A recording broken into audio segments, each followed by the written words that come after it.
Hello and welcome to Drop In, Drop Out, the show where a mix of 7 gamers discuss everything going on in video games. Oh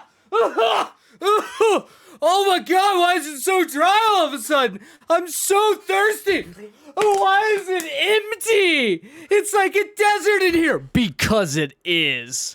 That's right, it's July, which means the release radar is more than silent than Control 29's bedroom on a Saturday night. But don't worry, that's all about to change because tonight we're hanging out on a deserted island of video games and we're digging up hidden treasures. But before we get to that, you can call me Captain Dumpster Boy because I'll be shepherding us across the wasteland. That is July in the video game industry, and not just looking for some booty, though that's always on the table. Nay, I am here to be your guide, your teacher, your favorite chaos bringer. That is right, I am your dumpster boy. And joining me today, he's swapped his fair share of poop decks in his day. My first mate, my soulmate, my beautiful baby boy, Patrick Swagger. Thanks for having me, Kamen. I'm so glad to have witnessed that in real time. No idea that was coming, but so glad to be here. Yeah, absolutely. Next up, she's big, she's bad. She once went to prison for murdering someone's dad. She's the most cutthroat, cozy gamer this side of the Pacific. That's right, making her triumphant return, the one, the only, the Kayla Green. Hi. I will not be held liable for any claims made on this podcast tonight. Whoa. We're getting legal, folks. All of the claims made on tonight's podcast are for fun. And speaking of fun, can we start the show off with a little story time? Yeah. Oh, yeah. I love stories. Okay. I'm going to be very vulnerable. I'm going to open up a little doorway into my world so you guys can witness something about my life. Now, you've all been kind of given a little bit of a heads up that this story is a little off rails. So let's just dive in, okay? I went to the psychiatrist today. Ooh.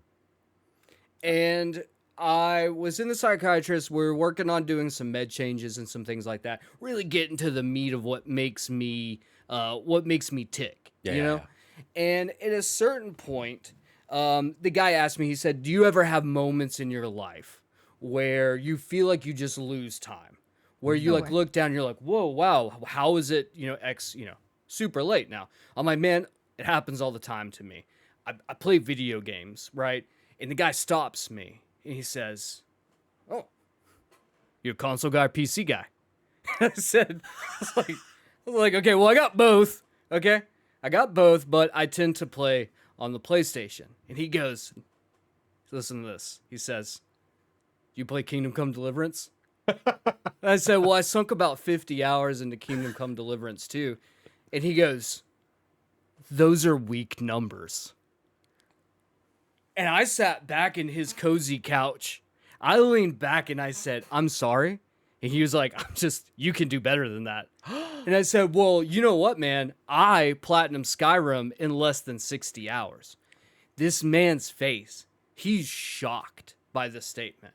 Okay? He's like, wow, that's how did you do that? And I was like, well, I use spreadsheets. And he goes, okay, hold on. And starts writing things down.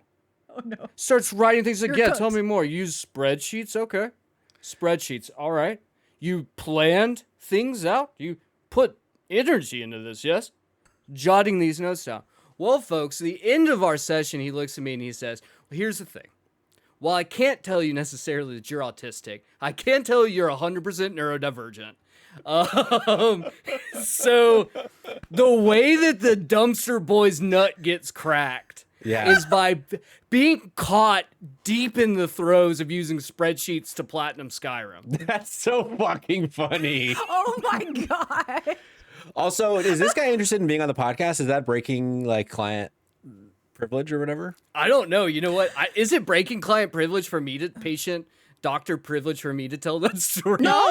You tell your own story. You're the patient, so you can do whatever you want. Tell the story. Tell us his name. I'm just kidding. Don't do that. I told everyone in the business Discord, I was like, guys, we're gonna miss this. That's we tell the story once, I'll tell it live. I'll be vulnerable for a moment. That is so fucking funny. Thank you. I mean, it's worth celebrating to be sure. It is the most Kamen fucking thing that a platinum trophy got you to like an official neurodivergency diagnosis. Right. Yeah, it's so, here we are. What I found is that my psychiatrist is a huge fucking nerd. Yeah. Because if like 50 hours in Kingdom Come Deliverance really isn't that much if you like played the game like excessively, but the fact that he like called me out for being like weak, for not putting more time into that is as a psychiatrist, very bold. That was the funnier part. How long have you seen him? Also. This is the first appointment I ever had with him. Couldn't be more bold than to try to challenge you in something that you have as a safe space. Right. On the first visit? He's going over. He's like going over questions and stuff, right? He's like going over questions with me, and one of the things that sounds like, dude, I'm like a Scrooge McDuck when it comes to money.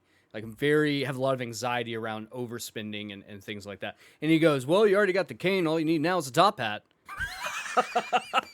Wow. Fuck it. Whoop. This man insulted me so many times during this appointment. It honestly was like, it's probably a good thing that it's me here. Yeah. It's like, you clocked me when I walked in the room that like this was going to be fine to crack jokes like this. Very fun. A very fun situation. Wow. All you need is a top hat is fucking diabolical. I guess it kind of is their job to read the room. You know what I mean? Sure. So, like, I they guess kind of that's have like... to, I think, right? Yeah.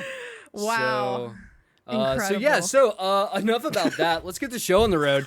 If you like what we do here, you can get more of it by subscribing to our YouTube channel at Drop In Dropout Pod, or by searching for Drop In Dropout on your favorite podcast app. And hey, you can be on the show by tuning in as we record live. We record live 8 p.m. Eastern on Tuesdays when we cover news, and then on Thursdays like today at 8:30 p.m. Eastern, live on twitch.tv/dropindropoutpod. So be sure to follow us there so you will be notified when we are going live.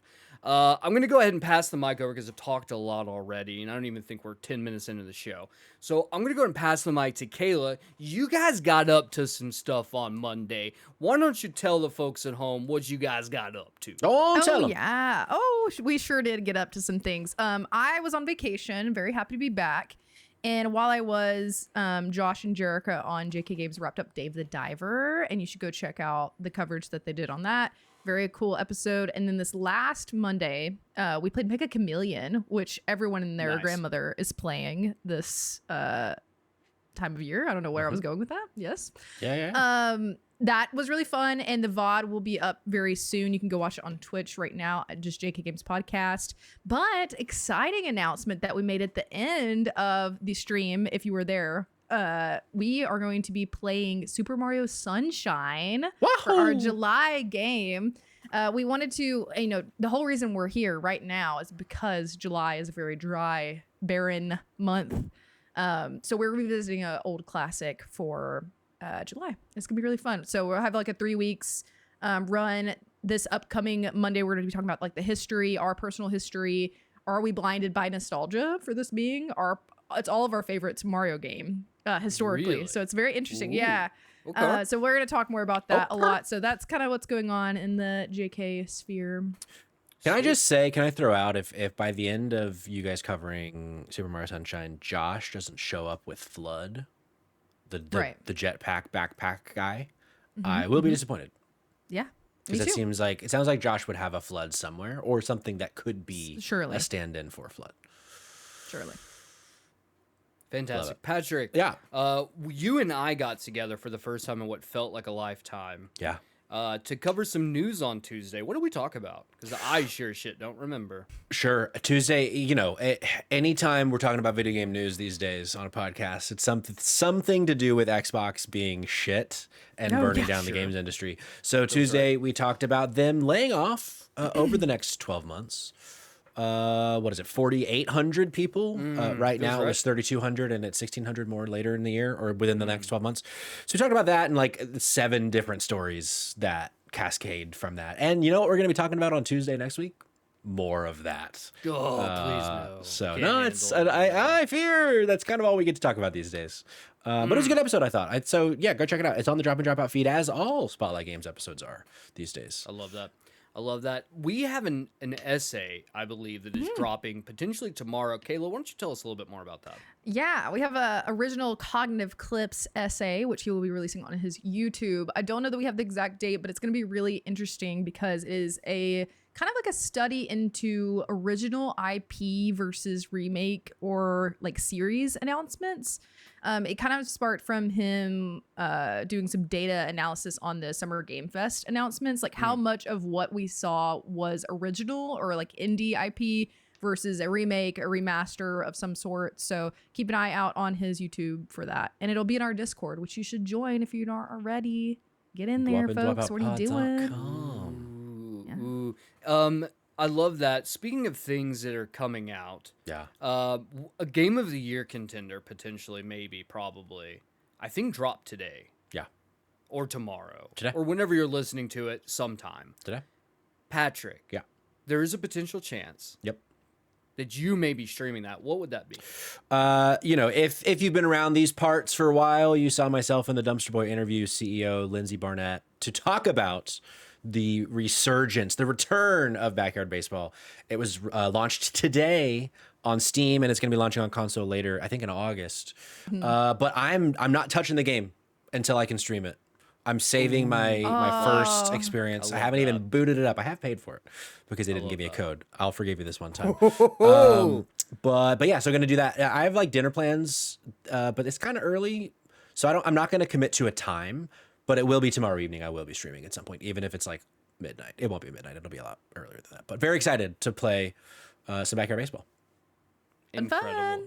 Incredible. But last but not least, before we get into the bulk of the show, Kayla, there's one more thing I need from you. Yes. I need you to tell us how the audience at home can help support Dido.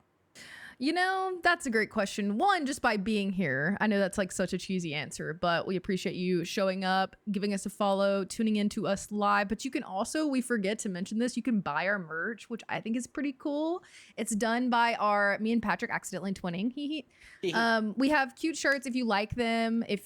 Feel free to purchase. If you don't like them, don't purchase it. If you want to subscribe to us on Twitch, you can. You can give us bits. You can subscribe to us that way if you want to support.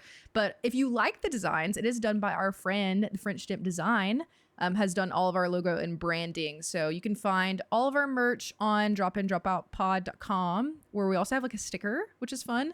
Who knows what we might get up to in the next few months. You'll just have to see, but that's how you can support us and where you can find us. I don't have the sticker within arm's reach. It's just outside of arm's reach somewhere. I love it. I love it. You know, one of my favorite things that the audience can't get, and that's koozies, and I use it all the time. Enough about that, though. We're going to stop shilling. We're going to get into some video games, and as per becomes, I think, a staple of this show, is that when the Dumpster Boy is involved, we go to class. I love to start off all of our episodes by taking a little detour and getting a little education. And tonight's episode is going to be very informative. We're going to be uncovering secrets, as we talked about before. This is all about hidden gems. So let us all join into class. We constantly talk about how the industry is dying. And while, yes, that is probably true, the best of days of the industry may very well be behind us, it doesn't necessarily mean that we have a short runway of games to play in the lead up to its final whimper. I know that was a pretty depressing sentence, but the major takeaway shouldn't be that games are dying. No, the takeaway should be that even facing the harshest of climates, the industry has faced since someone shot E.T. and left its rotting carcass in the landfill somewhere near the great city of Alamogordo, New Mexico, games are still releasing at a record-breaking pace. Do you guys ever play E.T.? No. Can you even play it anymore? Is there a way to play it? I mean, if you had an Atari and a cart, but and I'm sure there's like ROMs of it in some capacity. I bet, but sure, I've never played it. I've never. From played my understanding, terrible. But yeah, I've heard it's a shit game. I mean, it almost ruined the industry. Yeah, Sorry, yeah. Ruined the industry. Wow, that's a lot. I was just gonna expose that. E.T. is High Score Weekly's deepest fear. So, in case you guys wanted to, that, I'm so sorry. E.T. phone Josh, but hopefully not. High Score Weekly, glad to tell you that if you avoid New Mexico, that's where there's millions of decomposing game cartridges that currently living. from the ET game. Now, Okay. it's true. Steam alone is showing record number growth year over year. To put this into perspective, in 2019, Steam had a total game release number of 8,068 games. Now, if we flash forward to 2005, that number has gotten up to 21,549 new releases. Wow. Yes, there's going to be slop. And AI generated shit sandwiches mixed into those numbers. Hell, I'd go so far as to say that probably half of those games are made up of tongue sticks a boot up his bung, a series, as well as clip art hentai games. Though I will say those games do merit some form of art, even if they are porn, okay? What I'm trying to say is that we are not in a short supply of games, regardless of their worth. Now, yes. Can I just say W hentai games, W hentai virus, and also you said 2005, but you meant 2025 in case anybody is confused. Oh, sorry, 2025. Thank you, sir, for correcting me on that. So here's the thing. We've kind of addressed the absolute dumbness become releases, but what about the average player? Now, this is where things get a little interesting. Now, keep in mind, 21,549 new releases dropped just last year. The average player, according to the ESA, which is the Entertainment Software Association, says that 2/3 of Americans play an hour or more of video games per week. Now, just in the US alone, roughly 212.3 million people between the ages of 5 and 90 play video games every single week. Now, the numbers only get crazier from there. Now, data shows that around 63% of players consider video games to be their primary source of entertainment. And I know somewhere out there, some middle-aged dad is screaming that these numbers are basement dwellers. But according to the stats, 39% of adult gamers are not only employed, but 35% of them also have children. Now, I'm not going to dig too far into the full breakdown of the player bases or what gets their hogs cranked, but I do feel like it would be wrong for me not to show that games are being played en masse. Now, one might say, well, Dumpster Boy, how are you going to talk about hidden gems, hidden treasures in the industry if everyone plays video games? So why don't we go to Reset Era for a poll? Oh boy. So, according to an extensive poll conducted on Reset Era, the bulk of gamers, over 50% of those polled, play between 1 to 20 games a year. To put that into perspective, on an average year, we get between 50 to 100 AAA game releases a single year. This means that over 50% of gamers don't even touch half of the biggest titles dropped per year, much less getting their hands on the tens of thousands of titles that actually come out. And that is why Dido is here tonight. So myself and my mates are going to break down some of the best hidden gems to satiate your thirst during the driest month in the industry. Now, this is how this is going to work. Each of us has brought a series of our favorite hidden gems, but to curtail the true chaos, we'll be breaking them down via a very loose genre structure. The games tonight will fall into these categories. Action games. These may include platformers, shooters, beat-em-ups, etc. Horror games, puzzle games, cozy games, and the catch-all weird-ass one-offs. Now, I do want to go ahead and point out, because someone out there is probably going to ask the question of, like, why is July so empty? So I'll go ahead and cover that now. It's because no one is at home, everyone is on vacation, and that is why we are getting summer blockbusters in December. Okay. There's one last thing I'll tell you is I will be dropping a bunch of articles in Discord later this evening after the episode is over. So if you want to read through anything we've discussed today, you can find all of that information there. Hell yeah. Let's get on with the show. Kamen, have you ever considered making long form video content? No, I don't like it. Great. Next question. Yeah, perfect. Hey, like it. one thing I will add, July is my birthday month, so it is unfortunate that they're not giving me That's a bunch shitty. of big games to like buy in July for my birthday. So Yeah, I guess what's I the gotta fire, be or what's not the fire? What's the sign of July before the end of the month? Cancer and I Into think- Leo, right? Into Leo, yeah. Yeah. I was gonna say I think the end of July is Leo. I'm very stereotypical Cancer. If you may remember my first ever hosting of Drop In Drop Out, where I did a whole zodiac sign recommendation for games based on your zodiac sign. like Jake episode Christian 2. says happy 40th, Kayla, which thank I second that. Happy 40th. And Big you. Freakin says that run through gave me old X-Play vibes. Thumbs up. And hey, if you go into the pre-show, there's some racism too, just like old X-Play. There wasn't actually racism. I swear. Hold on. There was not. We There were wasn't very buttoned racism. up It in was the just a pre-show. joke. We only talked about families having sex. All right. Well, what do you guys Classic. feel about jumping right in and talking about some of our favorite hidden gems? I'm in. And we will start with action games.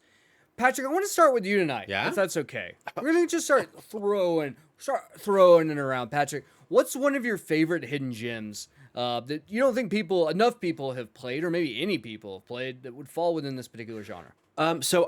Turns out a lot of the games that I'm pulling from are from like 10 to 12 years ago. I sat down at this very desk and I went through my history of games that I've played on the Switch, on the PlayStation, on the PC, but I didn't do Xbox because I don't play enough games on Xbox.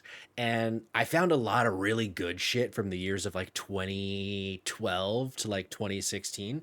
And the first one I want to talk about is a game in that very set of years. It's a game that launched on the Vita and the PlayStation 4, I believe.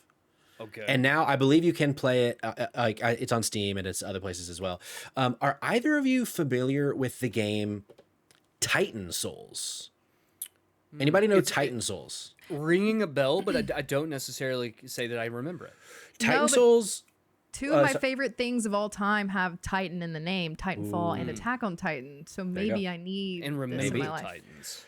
So Yes, they're Titan Souls is like an isometric like boss rush game essentially. A lot of people back in the day compared it to almost like a Shadow of the Colossus, like Trap Man, a 2D Shadow of the Colossus, where it's just a bunch of different bosses and you basically are killed in one hit. So it's a bit of a sweaty game at times, but like if you're watching the B-roll, the art style I think is so pretty. And I remember being like, this was back in the day when I was more okay with hard games because we weren't getting 21,000 games a year. And so I wasn't playing as many games in a year. Sure. And I remember playing, and I played this one on the Vita because also, me and Kamen and the other 16 people that had a Vita would play like everything that came out on the Vita. I kind of had to. You kind of had to. And so I would put so much time into games like Titan Souls. And it's the kind of thing where I was talking to somebody the other day about this at a party about how, like, as children, it's so much easier to like learn and get better at things because like you have no other time to do stuff. Like you don't have real responsibility. You don't have like life breathing down your neck.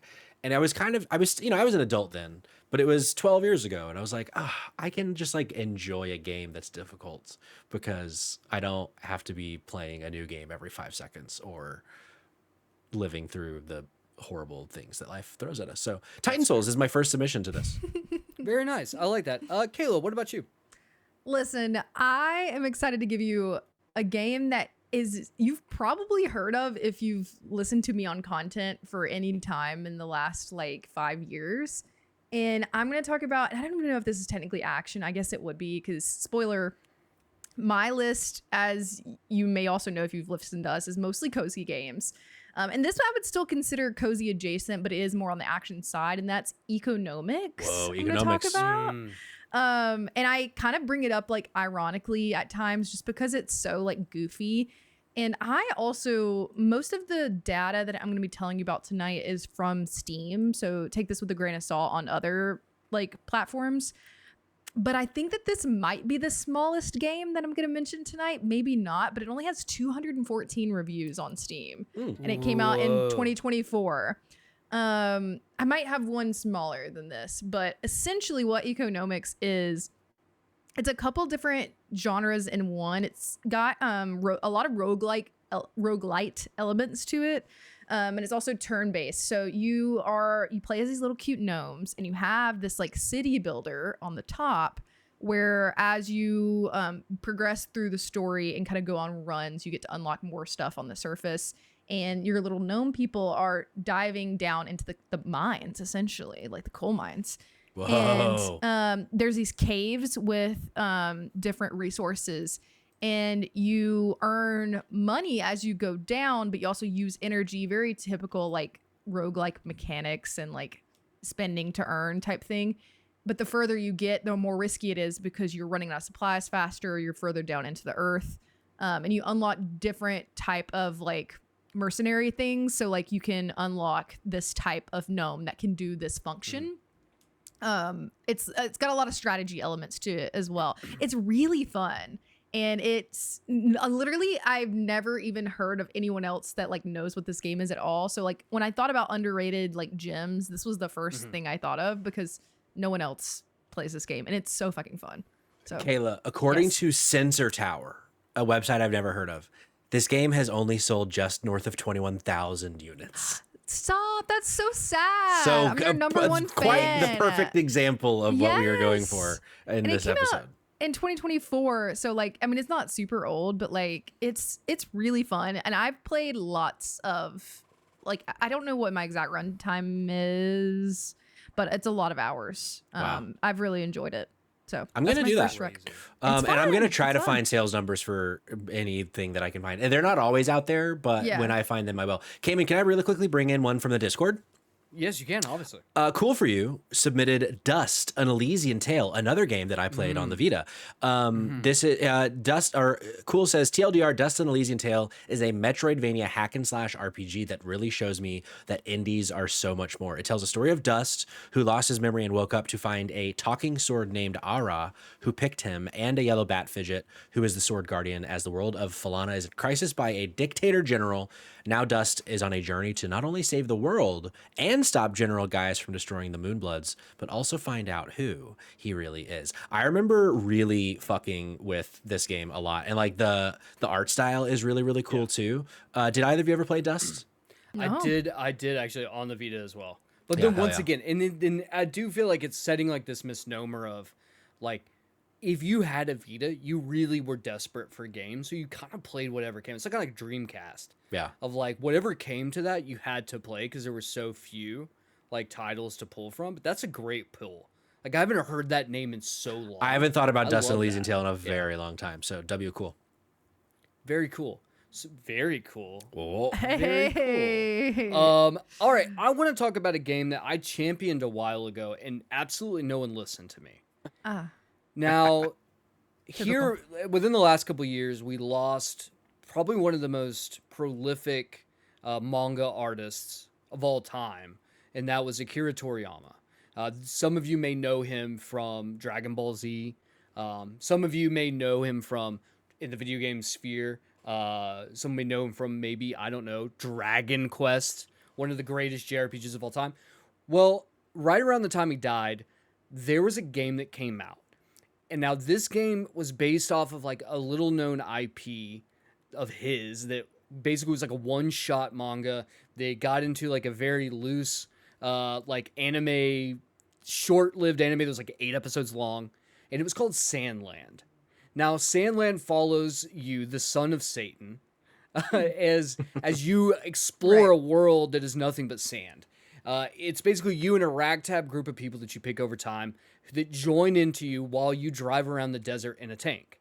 Now, this game is probably the best encapsulation of everything I loved about the PlayStation 2 era of like that kind of mascot game. It is so bizarre of like how it works because it has got RPG elements of you like getting parts and customizing your tank and making it better, but it also has hand-to-hand combat where you can get out and actually fight enemies on foot.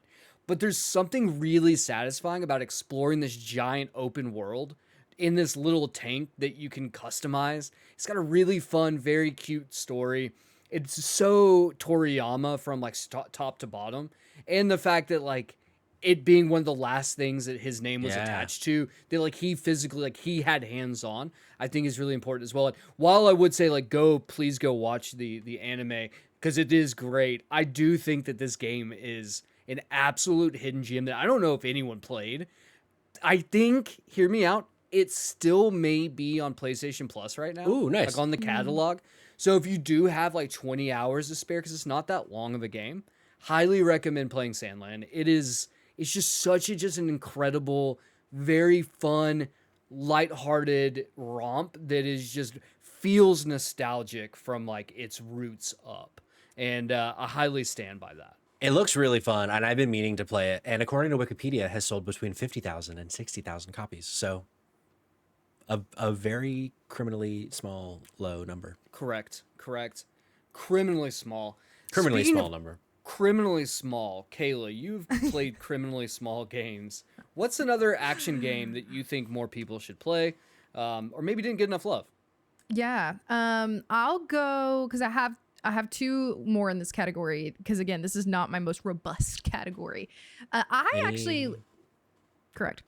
I actually leaned a lot more towards recent releases with my list. I noticed, and I think that's just because I was looking through like my like recently played catalog, and so very recent, as in launched only like a couple months ago, earlier this year. I want to talk about Hermit and Pig next. Okay. I don't know Hermit and Pig. Yeah, so we actually did a collab episode with No Small Games, friend of the show, covering this one, and I didn't really hear of it before this either. I know Josh High School Weekly compares this to Earthbound a lot, like it's kind of like inspired by. But essentially, it is very small. I actually went ahead and looked up the sales numbers on this one. It's only sold about 375 units since it launched, I guess it only launched a couple of months ago. 375. That's it. That's crazy. That's wild. Oh, hold on. Sorry, my headphones disconnected. Coming soon. Coming soon. There, while she does that, there's a poll in the chat that Jake made. Which one, Hermit or Pig? So check it out. Ooh. Oh, interesting. Yeah, no, this looks very cute so far. I'm playing the trailer in B-roll, and also cannot believe that it was only 375 people. That's wild. Have you even heard of this game, Kamen? So I do. I actually know about this game, and the reason I know about it is I think right after that episode, Jarek and I teamed up to do a Spotlight Games episode together, and this was actually the game she was playing at the time. So I do know a little bit about this, but once again, it sounded right up my alley in terms of something that like I would want to play, and definitely is now much further up my to play list. Okay, hello. Hello, this she's back. Big pharma video game trying to keep me from talking about these small indie games is what's happening right now. Anyways, Hermit and Pig, I heard that you guys already started talking about it, but it is essentially, and Josh did mention in the chat, the devs actually specifically said they based off of Earthbound. This is not my typical type of game at all, but it's very wacky, this story. It's this little old man and his pet pig, and he literally is just a hermit trying to live in the woods, and he gets roped up into this like big conspiracy in this town. Kamen, I think you would actually really love this game. Like, this is a very Kamen-esque game. Hell and yeah. it has these different like gameplay elements that progress as you progress the story. It's only probably, I think it's like 10 hours or so, I would say, maybe 12-ish. Highly recommend it. Very funny game. It's a little wacky for my taste at times, but Wacky. a very underrated pick from this year. Hell yeah. Hell yeah. Hell yeah. Hermit and Pig. Yeah, I'm adding this to my Steam wish list as we speak because this sounds cool as shit. And here's the thing, and it's definitely on brand for me. I mean, obviously the dumpster boy, because I do dumpster dives, and so I love when we can spotlight games like this. Patrick, I know because I can see your list. Yeah. What you're about to talk about is a game that I actually platinumed some odd months ago. I forget about this. I fucking love this. So, Patrick, tell me all about your next pick. Yeah, so this is my last one for the action category because I have a lot that like don't really fit the category, so I'm gonna have a beefy like everything else. But this last one is Turnip Boy Commits Tax Evasion. Does anybody know this game? No. It's a bit like a Binding of Isaac like. It's a top down like actiony hack and slashy type thing, but you play as a turnip that is committing tax evasion. And there has been a sequel, and the name is escaping me right now, but it's goofy like Turnip Boy Commits Tax Evasion. I think it's like Turnip Boy Robs a Bank. Robs a Bank. Yeah, that's right. But it's just like one of those really charming like. Yeah. Very funny. Like, how many games can you play as a turnip, comma, how many games can you play that you're committing tax evasion, comma, how many games can you be doing the same thing at the same time? Literally one. So this is very fun. For a long time, it was on definitely Game Pass, maybe also PS Plus. I don't know where it stands right now, but it's a very cheap game too. It's like usually $5-10, something like that. So definitely go check out Turnip Boy Commits Tax Evasion. It sounds so cute and looks so cute. I've never heard of this, and now I'm very intrigued. wish list. Hey, chat, keep a tally for us about how many games you wish list in this episode. That's a good call. Fantastic. I would be remiss to not have an episode where we talk about hidden gems where I don't talk about a boomer shooter. Oh, sure. And now I feel like in the hidden gems category, there are so many boomer shooters I can pull from. And so I'm kind of tied right now between two and which one I want to talk about more. So part of me wants to talk about Proteus. I do think Proteus is one of the best boomer shooters you can play. Now, that being said, I'm actually going to want to talk about Forgive Me Father.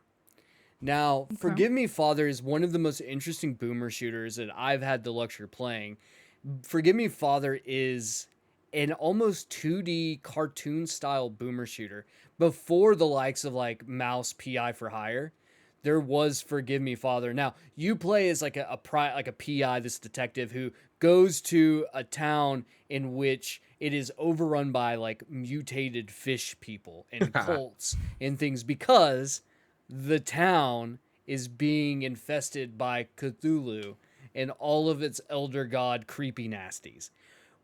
It is a absolutely buck wild game that runs from top to bottom, just like an absolutely insane boomer shooter that feels incredible to play. It's beautiful to look at. Yeah, and it has pretty. a really cool story. You can actually play as two separate characters, so you do have like two narrative arcs. While they're not super different, it is definitely something that I think is a very cool game that like the way they incorporate powers, because you have obviously it's got to involve Cthulhu, you're going to have moments where, you know, you're going to get, you know, different sort of, you know, elder god or, you know, deep space shit happening to you. Sure. It's a relatively short game. I think about 5 hours to complete, 5 to 6 hours to complete, you know, one standard campaign. You know, obviously you can play it twice and highly recommend it. It's got really fun platinum as well. Definitely a ton of fun. And last year, Forgive Me Father 2 dropped. Whoa. So go ahead while you're playing that. You can then pop on over and snag Forgive Me Father 2 after you're done, because both of them really set the bar, I think, for what small indie studios can do in that specific genre. And I just absolutely love it. I love that. Big Freakin' and Sirius both played this game and both really liked it. And then Jake said this game looks how I feel. Good. Creepy crawly, I feel like that's it. Kayla, I know you got one more. And Patrick, we're going to skip through you, but Kayla, you got one. And I actually have a lot of thoughts on this one. So why don't you talk about it? Now that I think about it, don't think that this necessarily is like an unknown game based on at least the amount of sales that it says that it has. So it definitely is a bigger one on my list, but it's one that kind of caught me by surprise. Cause again, it is funny that all three of the games that I've talked about in this category are roguelike games, except for one, actually Hermit Pig wasn't. But this is Lost in Random, The Eternal Die. And I actually really liked this game. Yeah. I really enjoyed it. I played it when it first came out. Like, I think it was like around this time last year. And it has a really like fluid combat system. Like I really like the way the combat feels in this game, which is different for me because that's not something I normally am looking for in this type of game. But you have this little dice friend, and I've never played any of the other. There's other Lost in Random games, right? Like there's one other one. There's one other one. I didn't play the other one, but this one I really liked the character design, the combat. It doesn't have a ton of like story, but I like what have I experienced. It does say that it has like around 142,000 copies sold, so maybe not as like small as I maybe thought, but I feel like I don't hear people talk about it. Splash last year. Yeah. But you know, this kind of a game, I think a lot of people, like Josh was saying, I forgot about it, and like it came out, and you know, last year there were so many good games like that. I think that I'd let this one in for sure. Okay, cool. Dumpster Boy, you said you had thoughts on this one. I do have thoughts. You really liked it, I right? actually reviewed this. That's right. Yeah, for us. For the show. Yeah. We got a copy from Thunderful Games to do. So we actually got an early release copy, and I actually reviewed it for the show. I really enjoyed my time with this game. I feel like where I struggle sometimes with roguelikes is that like that lack of feeling like a progression system, or even more so, feeling like each run feels similar. Yeah. And what I love the most in certain roguelites, like I think Vampire Survivors probably does it the best, is like giving you the tools at your disposal to try to build out an absolutely buck wild run. Mm-hmm. And Lost in Random the Eternal Die does a really good job of that, where like I remember my like when I beat the game, the run that beat the game, I was essentially untouchable because I was just firing shit off like random. It was wild. And it was such an exhilarating moment. And I really stand by this game as like, I think that this is just a really cool roguelite that really went under the radar for a lot of people in that genre and definitely shouldn't be slept on. You know why it went under the radar for a lot of people, myself included, is because it was right after Hades 2 came out. And That's I was so right. obsessed with Hades Probably 2 right. It's that I put similar in a about way. 2 hours into Lost in Random, and I was like, I would rather be playing Hades 2. Yeah. And so at some point I do want to go back to Lost in Random because I liked for the most part what I played. It just didn't hook me because I was already so hooked with Hades 2. Sure. No, absolutely. Now, I got one more for this particular category before we move on. And my last one that I want to bring is called Fist Forged in Shadow Torch. Now, I feel like we couldn't do this episode without getting at least one Metroidvania in the list, or Cog would probably shit his fucking pants. So, Fist Forged in the Shadow Realm, or Shadow Torch, essentially, so it's a roguelike game where you play as a rabbit who has this giant mechanical arm.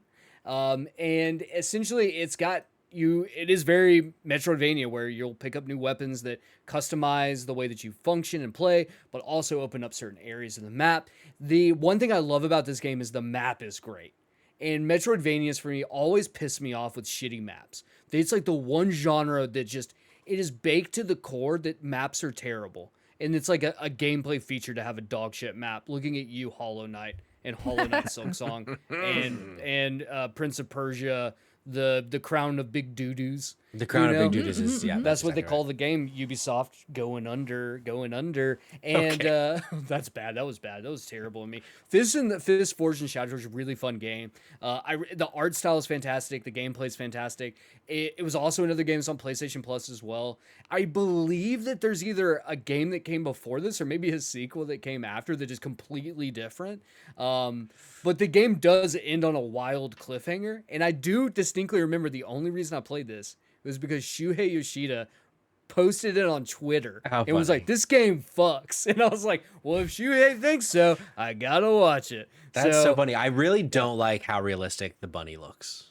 It works, man. It works. I promise you right now, it works. And if you want a Metroidvania, like if you have a hankering for a Metroidvania that is a little different and a little weird, like there's no reason not to play this game. I think that it will hit. Okay. Now, Patrick, you don't have any more, do you, for this particular category? No, I don't.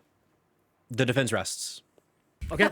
Well, then, if the defense rests, then let's move on to horror games. Hey. Now, horror games, I feel like this is going to be the one that I feel like we could probably, or at least maybe myself, could dump a billion games here. Yeah. Because I do think that there are really good indie horror games that just hang out in this particular sphere with like Steam specifically, that there's a shit ton of games there, and you'll see them online, people talking about all this stuff, but definitely something that I can't wait to get into. So I'm going to start with Kayla this time around.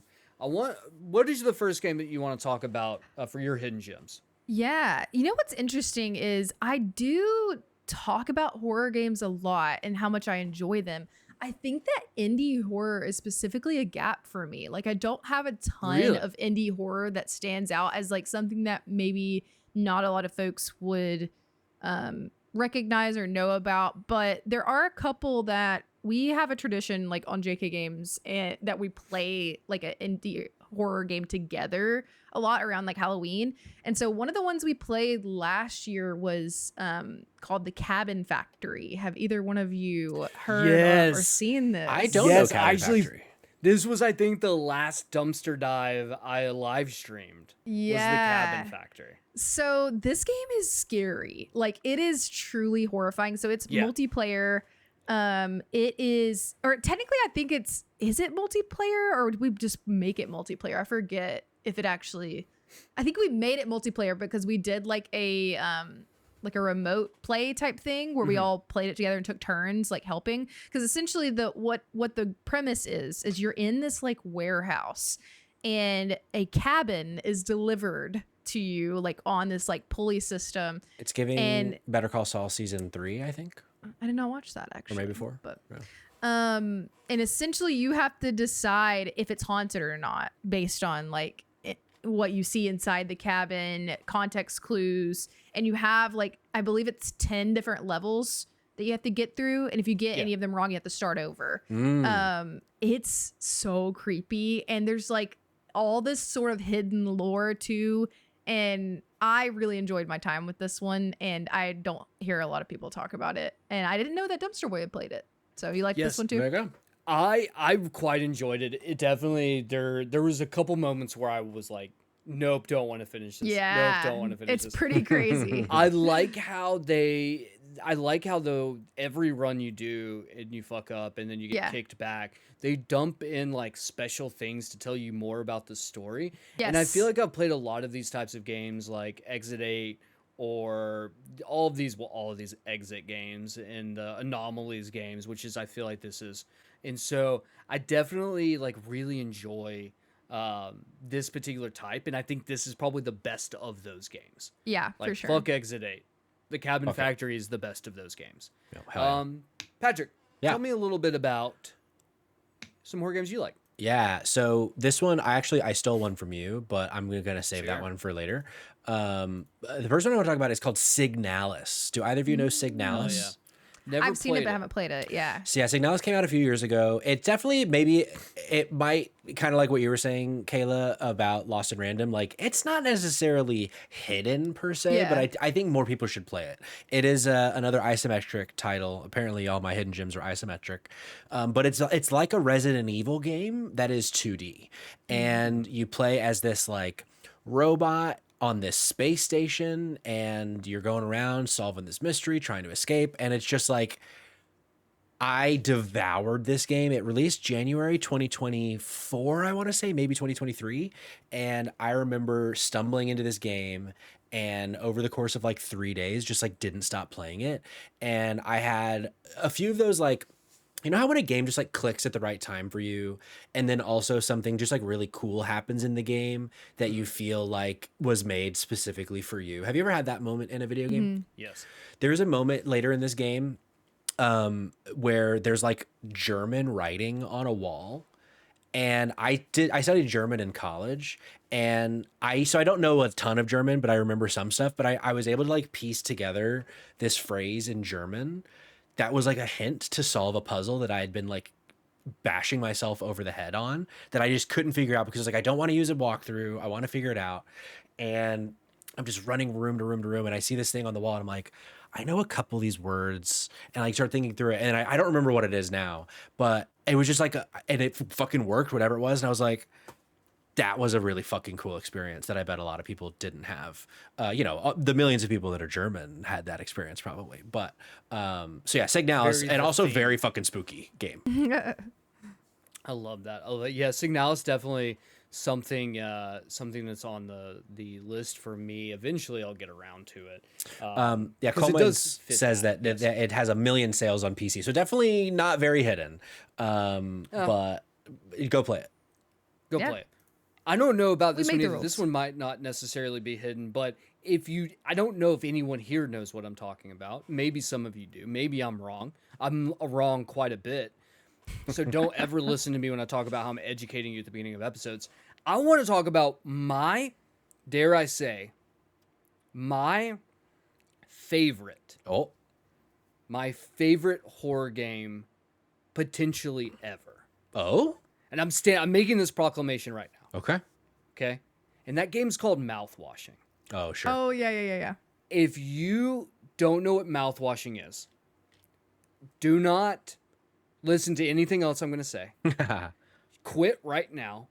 Go get mouthwashing and play it. I cannot stress this enough, that mouthwashing is one of the most mind-bending, wild fucking games that has ever been released. It is so fucking insane. So essentially the story is, and no spoilers here, because man, you have to play this game. but you wake up on a ship that has been crashed.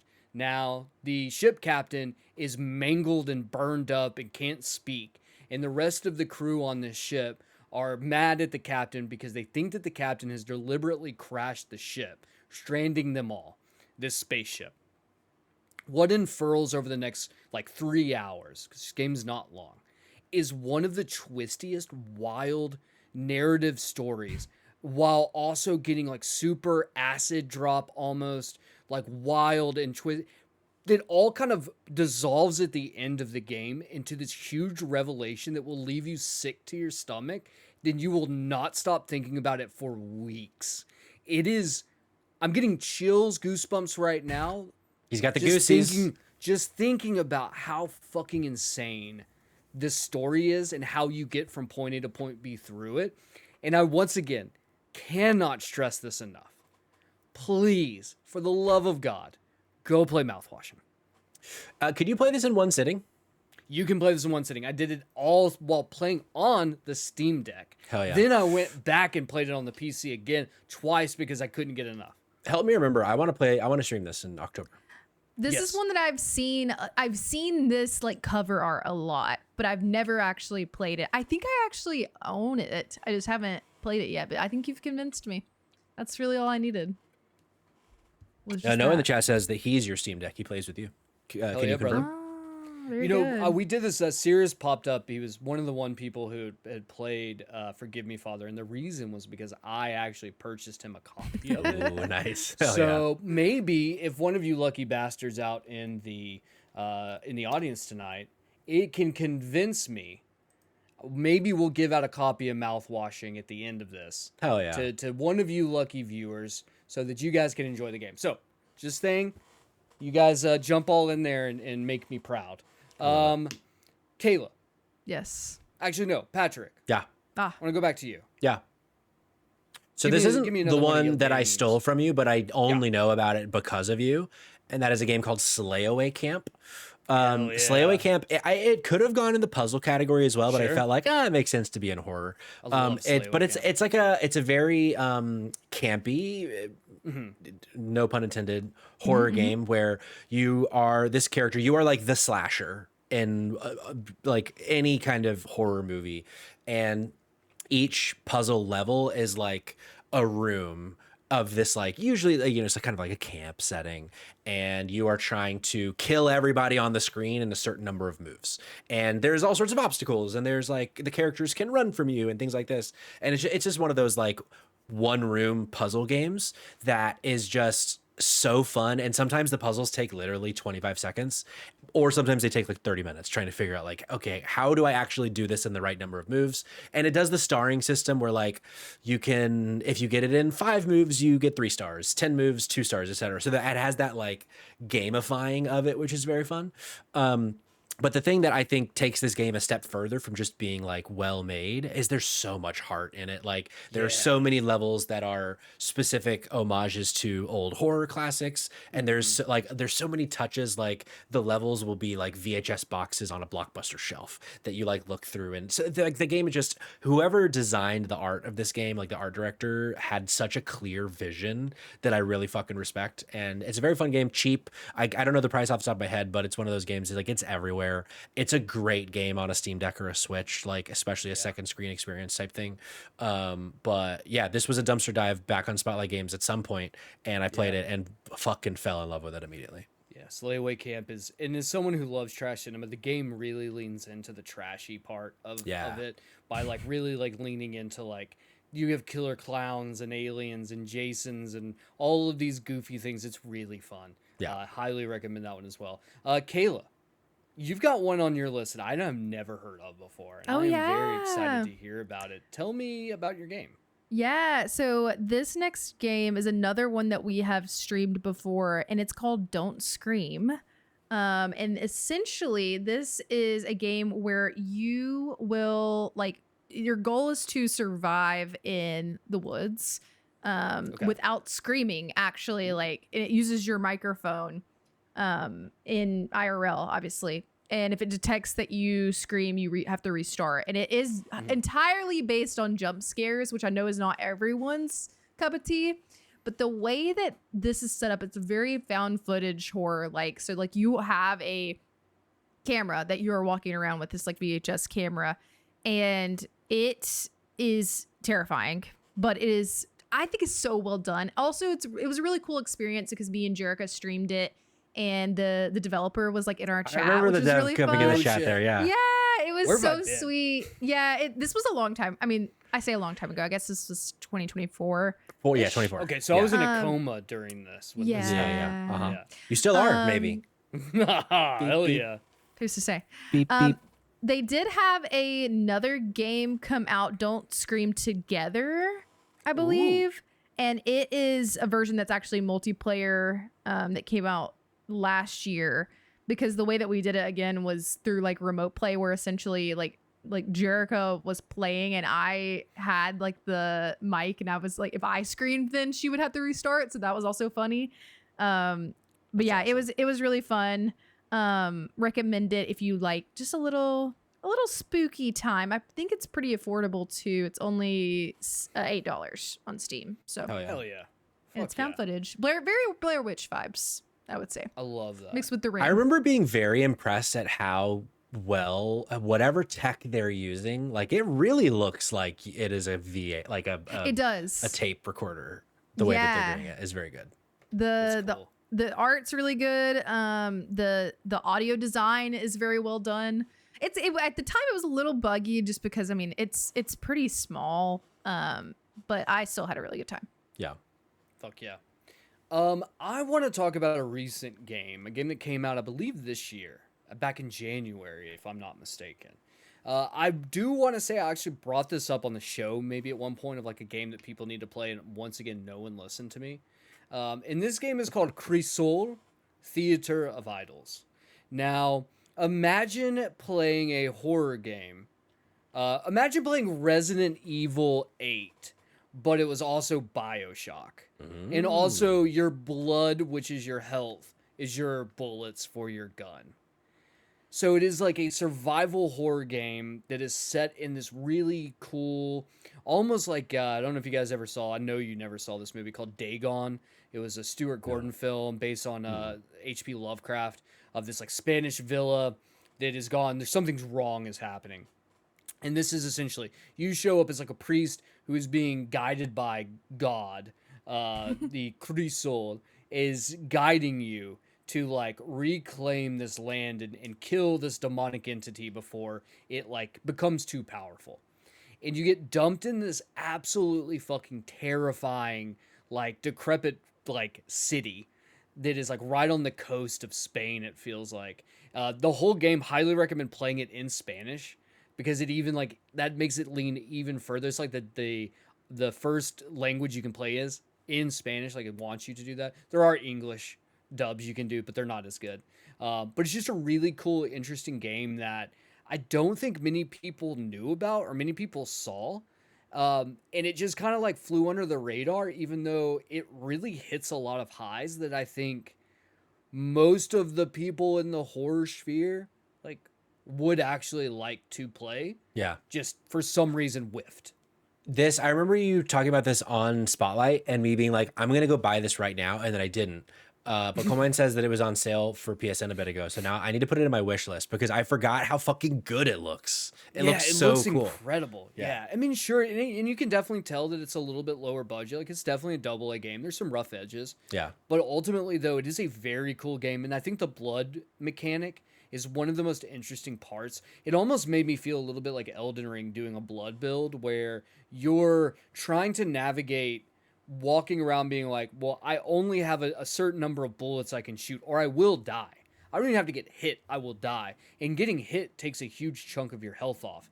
Now, much further into the game, it's way less of a concern, but most horror games do that because you do need to feel more powerful at a certain point. But the lead up to all of that, you're hooked by the point you get to that level. And then from there, it's like, I'm fully bought in. I want to finish this now. I don't care. Yeah. And it's fucking cool. Johnny says, oh, we gaming in Espanol, baby. Oh, Hell nosotros jugando en Espanol, papi. Oh, We're here. I got an erection. Okay. Coal Mines has one for us, if you don't mind, in the chat. Erection? Yes, and a horror game, both. This game is called Proximate. The Steam description: congratulations, contractor. You've been approved to trial our cutting-edge AI visor. Use it to explore the Neuris lab and recover the staff's research. Your visor is safe, reliable, and up to 99% accurate. Just don't ask why the ketchup in the corner makes such a horrible crunching sound. I don't really understand what it is, and I didn't have time to pull up the B-roll, but I'm about to. Cool. But it's... I guess... This up. Hold on. Crunchy ketchup. Here we go. Sorry. Crunchy ketchup. That sounds like. I just read Jake's chat that said approximately no bitches. Yeah. Oh, it says like a didn't say that. text-looking adventure type thing. Whoa. Okay. It looks cool. Yeah. Hell yeah. This is dope. Oh, I wasn't on the B-roll channel. Whoops. Oh, Go very Google good. it, folks. Here, Very that's good. what it looks like. That's what it looks like. Let me, boom. There you go. Fantastic. I'm gonna go back to Kayla. Yes. I It's know me. this game. Fuck you, Noah. Yes. I know this game. You can eat my balls. Oh boy. My last one, which I'm honestly as shocked as you are that this is my last one, but this one after doing some research, again, maybe not qualify here, but it is one that kind of got me into the type of like first person psychological horror that I like, and that's Layers of Fear. Either one of you play Layers of Fear? No, slept I have on it, not played unfortunately. Layers of Fear. I do know of it because I know there's a sequel too, right? Yeah, so there's the original came out in 2016, but there has been a sequel in 2019, and then they actually remade it in 2023, I Nice. believe. And from my understanding, that didn't do super well, and so I think maybe that's why it's kind of gotten just like swept away. But it is really fun. It's very creepy. This one is more like, is anything going on real or not? Like, definitely kind of reminds me a little bit of Resident Evil, a little bit of Silent Hill, but more of that kind of like, it's very atmospheric.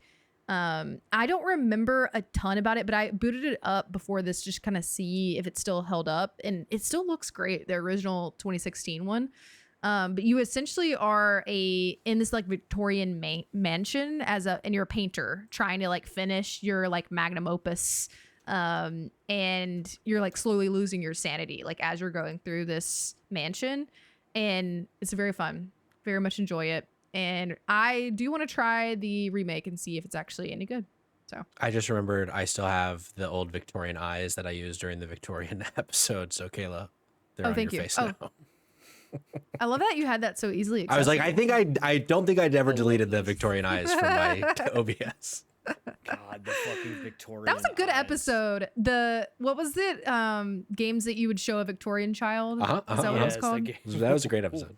It was Oof, very off good. rails. All right, Layers of Fear. Patrick, let's go to you, and then I'll wrap us up on this. But Yeah. Patrick, tell me about a game that you stole from me. I did steal from you. And this is a game I didn't play a ton of this game, but I played enough of this game to really enjoy it. And it's a game that I continually plan to go back to, but I haven't yet. And that is Crow Country, another Yeah. Resident Evil like.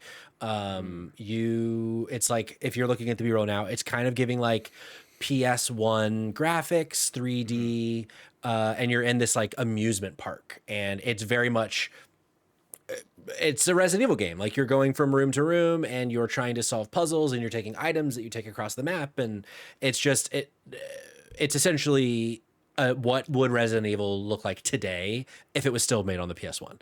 And So fucking cool. a lot of That's cool. charm to it. I remember one of the reasons that I walked away from it was I was having some trouble with difficulty spikes of like, Yeah. because it does the old school Resident Evil thing where you have to like find places to save and things like that. Like with, Right. they don't use ribbons like Resident Evil did, but it's a version of that. But I know this one is, for the folks that know about it, most people really fucking love this game. Yeah. Definitely one of those. And I think I might have. You either turned me on to Crow Country, or I turned you on Crow Country. The rare, Yeah. I found a dumpster dive and was like, I think you Yeah. would fuck with this game. I will 100%. Crow Country is exactly like you explained it as. It is a bona fide Resident Evil, if it was made today on a console you can play still, that's not the PlayStation 1, but still is the PlayStation 1. Yeah. Great pool. I'm going to end us here on horror games. And this is not necessarily a horror game per se. This is a developer slash publisher of horror games. And let me explain. Okay. As you probably know, and if you don't, well, guess what? Now you do.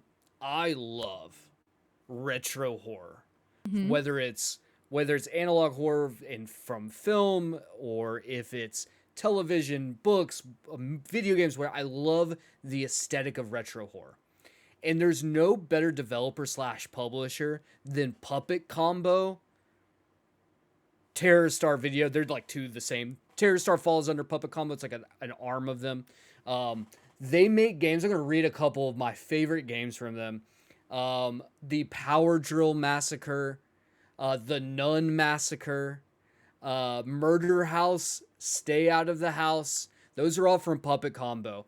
And it's a mixed bag of those that are like the PlayStation 1 style graphic games, but also they do release some games that are set that look like games that you would have played on like the Super Nintendo. And which brings me to a couple of games that are from my personal favorite, which is the Terror Star arm of the developing process, the publisher side. And one of those is the Lakeview Cabin Collection. This game was released a while ago, then got ported over most recently under the Torture Star or Terror Star label. That's just a really cool like retro style. You would have played it. They break it up into like episodes, so it looks and feels very much like you were playing like the Friday the 13th game on the Nintendo, right? Like this very cool aesthetic, and I love just how they build that out. I think it's so cool, but I would be remiss if I did not mention the fact that one of my favorite games in the horror genre falls from this same publisher, which is Bloodwash. Oh, yeah, And I have said it a bajillion times on the show, and I'll say it again. Bloodwash is one of the best of these retro style horror games, of just a weird, wacky, honestly terrifying games that it feels great to play. It looks decrepit and janky, and it's awesome. I don't know how to say it. It's another one like Mouthwashing, where while I don't think it brings like the narrative hits like Mouthwashing, Bloodwash is an absolute fucking classic, and highly recommend. If you haven't played it, they even played the trailer in the game for Sorority Babes in the Slimeball Bolorama. Gets played in the game, so you know Which is you're a great playing movie. some bona fide trash when a classic Linnea Quigley film comes on screen. But enough about horror. We're gonna jump into some puzzle games, and I'm not a puzzle guy. I don't like puzzle games. But for what it's worth, I felt like when we were doing and building out like hidden gems, it was worth trying to like pull as many from different genres as we could to give like a wide berth of things you could pull from. We want you, our audience, to be able to find fun things that can, start coming in. Now, here's the thing. I'm going to start on this one, and I'm going to finish my whole spiel of how much I love Cthulhu style games. I want to talk about Call of the Sea. Have you guys heard of Call of the Sea? I have, but I haven't played it yet. Okay. I have it downloaded. I literally have it downloaded on my desktop, but I have not played it yet. Okay, tell me why. Call of the Sea is a very cool, very fucking hard, old school style, like point and click. I would say like a point and click. I say point and click. You can move around and like in first person, so you can move. But when you lock into a puzzle, it is like point and click at that point. But essentially it tells a story about a woman who's looking for her lost husband. She goes to this deserted island that he was last found out. She gets dropped off. The people who drop her off refuse to stay with her. And what she uncovers is a mystery unlike any that she's seen before.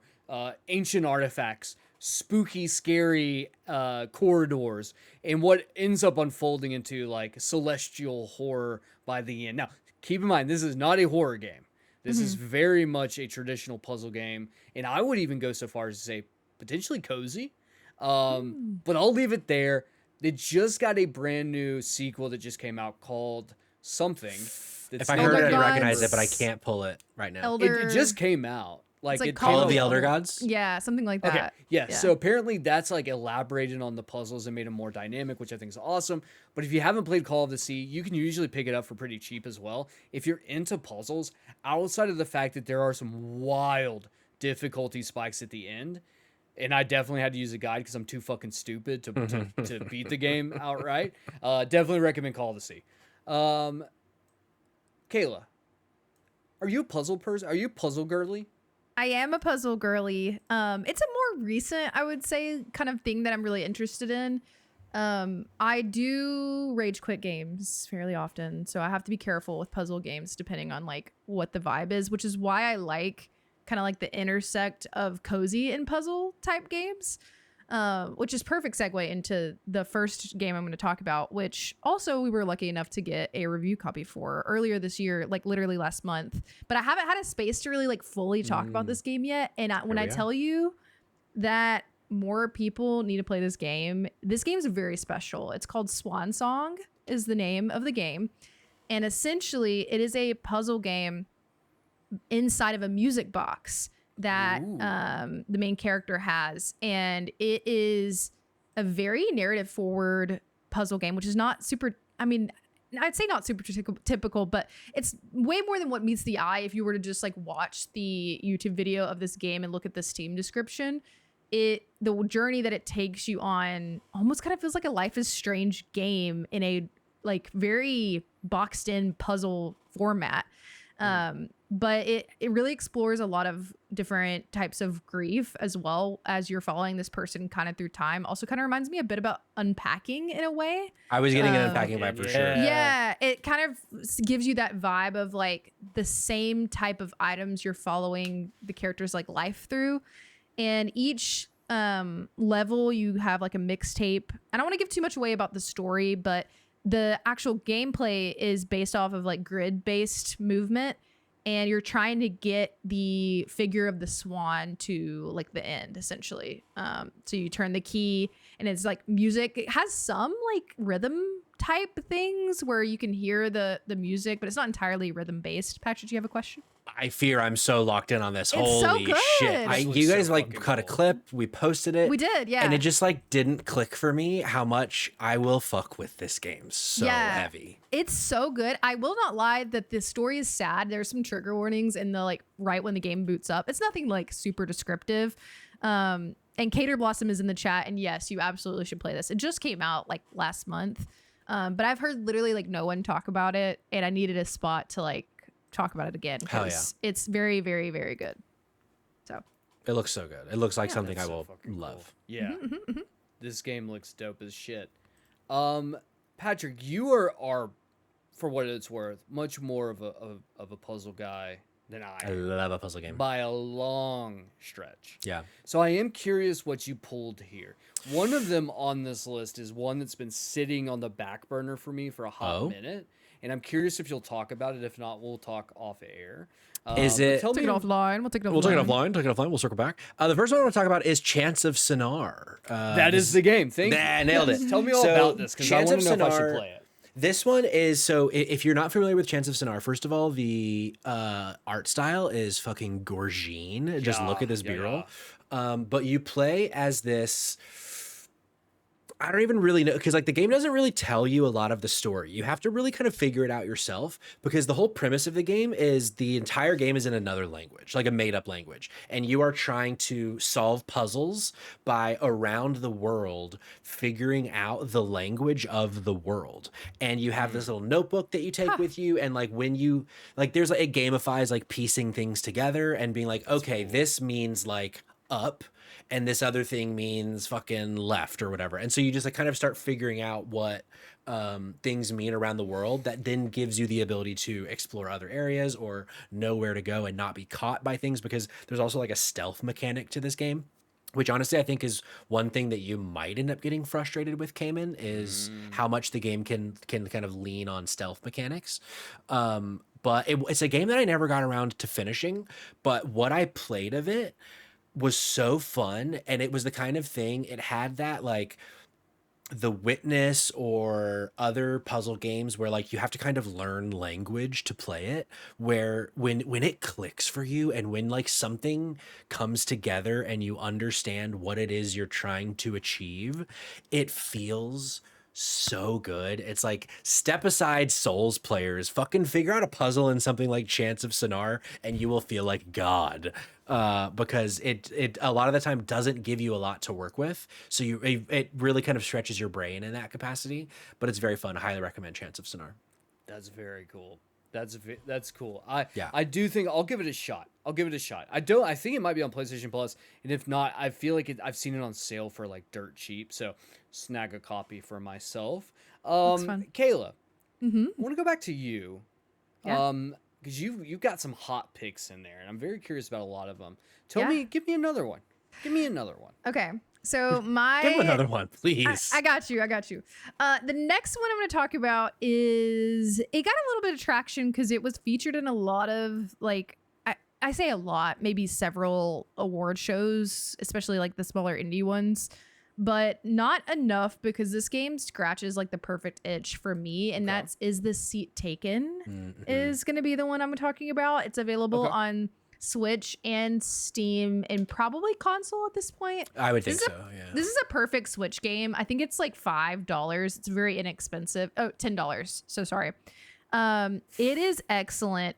It's more of like a logic puzzle. So like an example would be, you're on a level where you have to seat a bunch of people on a bus next to each other, but they all have so many different needs, and some of them are very cranky, where the people will be like, actually, I really don't want to sit next to anyone that's that smells Stinky, no stinky. that's stinky, or like someone that's talking, very relatable. Or like, but I need the window, I need the aisle. And you have to make all of it make sense for each person in order to like complete the level. So you have to shift people around. There's even like a restaurant one where it's like, this person wants to have a burger, so they need to sit here. And it seems simple, but all of the little animations, the color palette is very like satisfying in this game. It's very cozy, but just challenging enough to where it is, you get that like sense of accomplishment after you finish it. So more people need to play this game. It's very cute.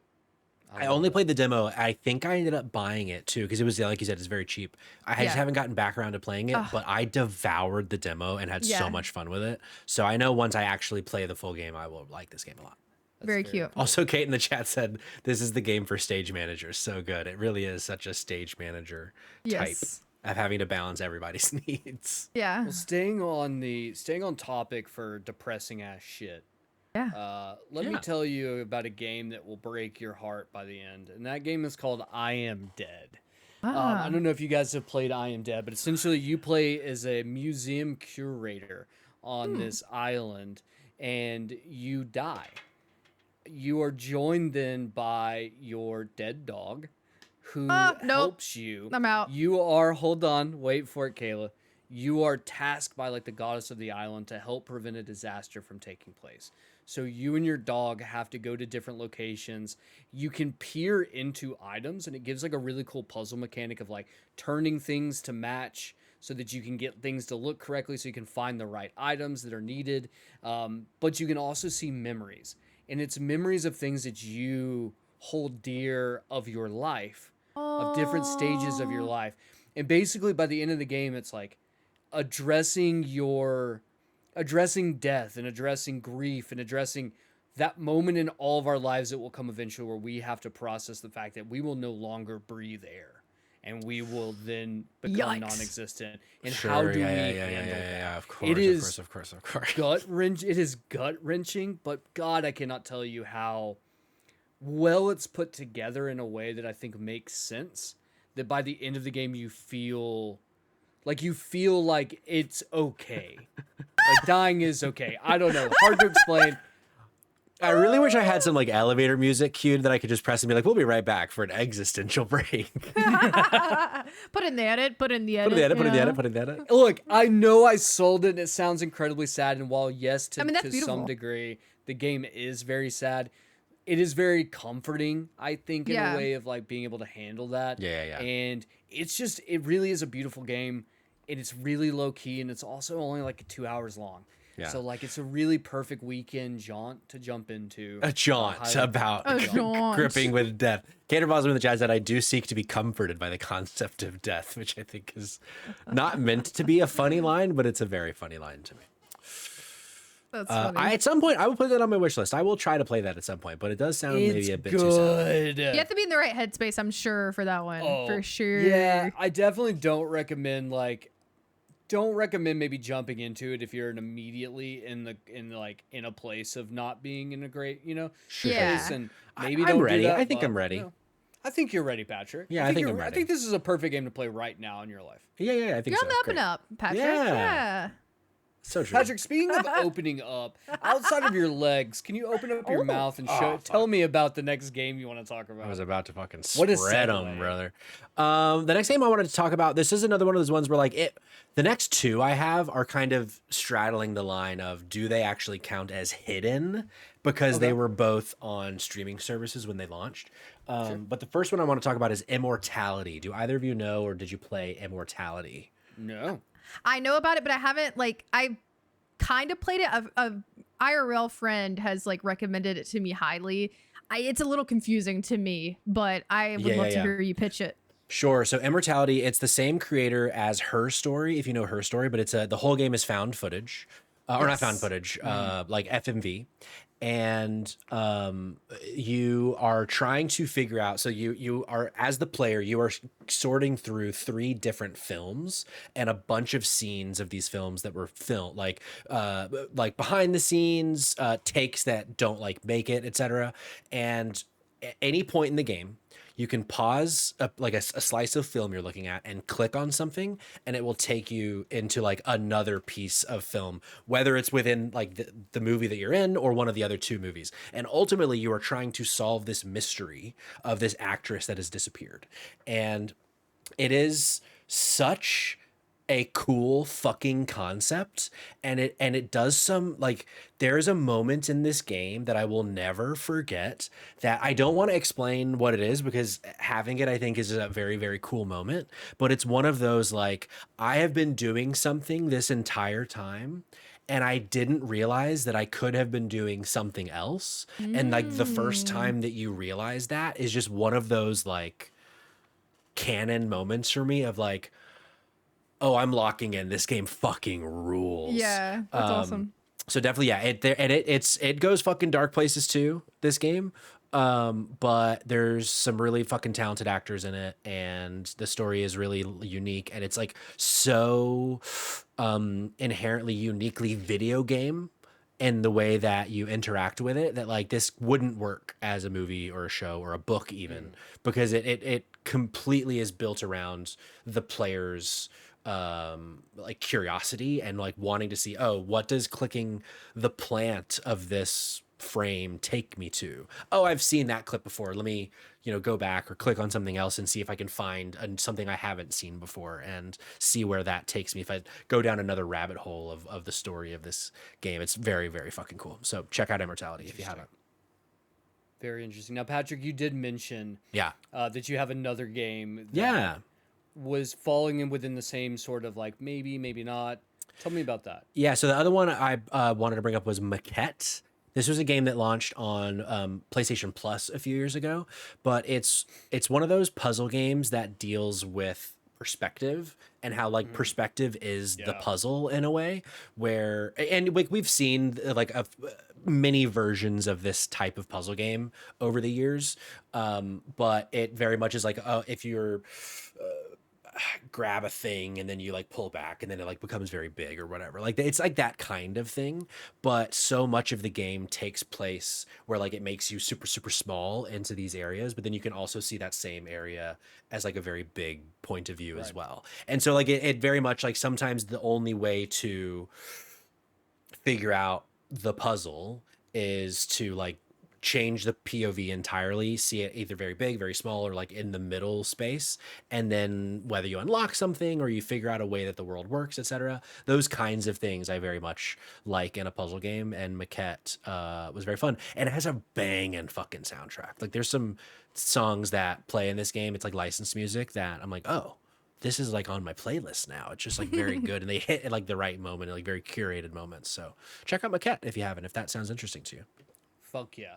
That's so I nice. do remember playing Maquette back in the day. Definitely one that I would love to revisit now. Because I do feel like I've gotten more of an appreciation of puzzle games over the last couple of years. I definitely think it might land for me better.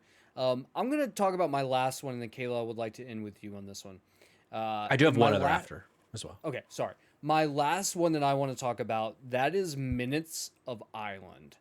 I'm not sure if anyone has ever even heard of this game, but Minutes of Island, you play as a character who's like this young girl who lives on this like post-apocalyptic, like islands, like a group of islands, and it's being overrun by this almost like this overgrowth that's like growing over the islands. And as you play through, it's like a puzzle platformer, and as you're solving puzzles, you can find notes that tell you more about the lore of the land and what you're doing. And essentially, you're the caretaker of these islands, and you're trying to save them for what you find out to be no one. Everyone is left, and you're finding notes uncovering that like there's some dark things that have been happening, and your character has lived through some shit, and is basically like trying to salvage some normalcy by staying on these islands, even though everyone's gone, your family's gone, all these things, and you're just wanting for things to be normal again, even though they don't.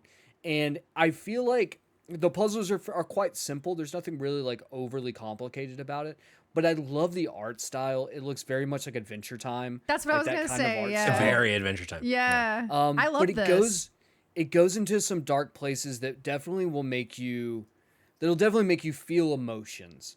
And I think by the end of the game, it is one of those like really touching things of like learning how to let go of the past is really like the overarching theme here. And I think if you're in the mood for something like that, once again, another short, like 3 to 4 hour long game, just a really fucking cool game that I definitely recommend like picking it up. The developer, unfortunately, is no longer in existence. They were part of the Thunderful layoffs, which is sad, but yeah, but you know what? I'll say this: we can recognize the art where it is now, so I definitely think even more reason to check it out. For sure. It's only $2 on Steam. Fuck yeah, even better, even fucking better. Well, On sale. okay, well let's do this, Kayla. I haven't heard from you in a while, so I want to go to you, and then we'll drop off on Patrick for the last one. So you tell me about the last game you have on your list. Yeah. So I have this game that came out last year on my list, and it is called The Root Trees Are Dead. And it is essentially the one thing I don't think I've really talked about on here much, but I'm very into genealogy. That's something that I really am interested in. Hell yeah. And this is basically a genealogy like mystery game where you have these sisters that died. And you are trying to figure out what happened to them and like who their family is and what this like corporation that their family's a part of is. And it is you're actually in a room and you are searching on a computer and you have like the like red string that you're like connecting things together, and you have like clues that you're dealing with, and you can find clues in your environment. You have like access to a library. It is very, very cool, very tactile experience. And it has this like 90s look because it's set in 1998. Cool. And I love this one. It's very like detective centered. It can be a little challenging at times, but there are hints. You can like request hints. So there's like some systems built in to help you because it can be a bit abstract at times, but very, very fun. Highly recommend. Hell yeah. It aesthetically reminds me of, I think the game was called Emily is Away. Yeah, it does. Oh, yeah. Yeah, for sure. Yeah. Man, that game was fucking wild. I didn't play that one.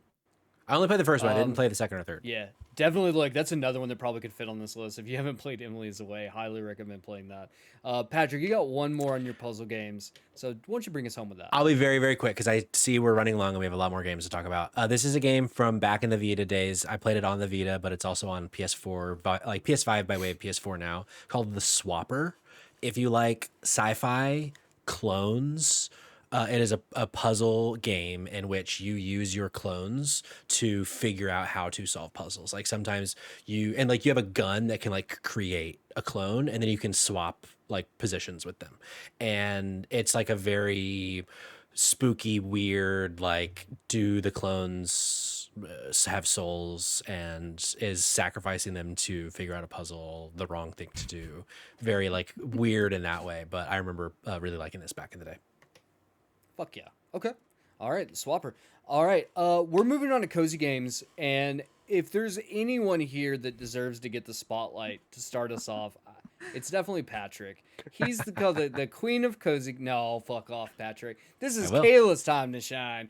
Kayla, start us off. What are before I let you start us off, let me just go ahead and say, I do feel like this is one of those categories that has a lot of meat here. Yeah. For hidden gems, and I know that your list has to be so fucking long for this, so I it can't is. wait to see what gems you've pulled from that list. So go ahead and give us some love here. I do have a lot of recommendations, and I feel like I talk about a decent amount of these, so I was trying to think like what are ones that are still near and dear to my heart, but that maybe I haven't like touched on too much. Can I request one? Yeah, of course. Closer the Distance. Will you talk about that? Yeah. So that was actually on my Game of the Year list in 2024. I think when we did, this was pre-Dido, but we did something together. I forget. And I talked about it and nobody had heard of it. And it still is one that doesn't get enough love. And I bought it, but I haven't started it yet. Yeah, it's essentially like it's marketed kind of as like a slice of life sim, which I would say does match up with the gameplay, but essentially you are in this town and you have like a main character that you're following, this girl, and there is like a tragedy where someone dies in the town. I don't really want to say who exactly because I think that gives a little bit away. It's not like a mystery, but essentially you are seeing the ripple effect of how this like death in this small town affects everyone. And it's almost like they have this like compound kind of on this road. Like it's that like rural, like small. But you can play as all of the characters and they have like these day-to-day tasks that they're doing. But while you're doing it, you hear their like inner monologue. You can get like points between the characters, like for doing certain things together that will impact the story. It's very unique. I haven't really played anything like this. But it is very dark at times too. Like it has a very strong like narrative presence, and the main character that you have that you end with every day, she has these kind of like dreams that feel like prophetic in a way, and you don't really know. Like part of the mystery is like, is this real or is this not real? What does this mean? So yeah, it's a game about like moving on, about grief, and you control all these people and you don't really know what's going on, but the art's also really like beautiful. It's like this painted kind of look. I don't even know how I found out about this one, to be honest with you, but each character has so much depth to them and you learn about them as you progress the story. You can cycle through all of their different histories. So highly recommend this one. Yeah, I got some indie buzz as it was coming out of like, oh, this one's going to make us cry. Yes. And I remember, I downloaded it, and I do remember starting it on the Steam Deck, and it was not compatible with the Steam Deck. So I was like, okay, I'm going to at some point play it, which means I'll probably never play it because I'm naughty. I mean, hey, there's a lot of games to play, but this is one I think you should play. There's a reason it's on my list. We're a bunch of sad bitches, huh? We are. We just keep talking about grief and. Let me pull the sadness away. Let me pull the sadness away, and let me interject some sweet love here. This is a game that I believe Kayla and I found this game doing some Steam dumpster diving back however long ago that was. We did some dumpster diving. We stumbled across a game called Manami Lane.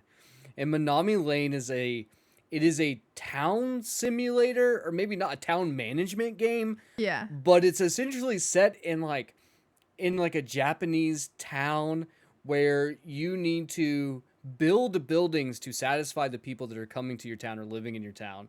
And it is just incredibly cute. It is incredibly, just such a lovely game.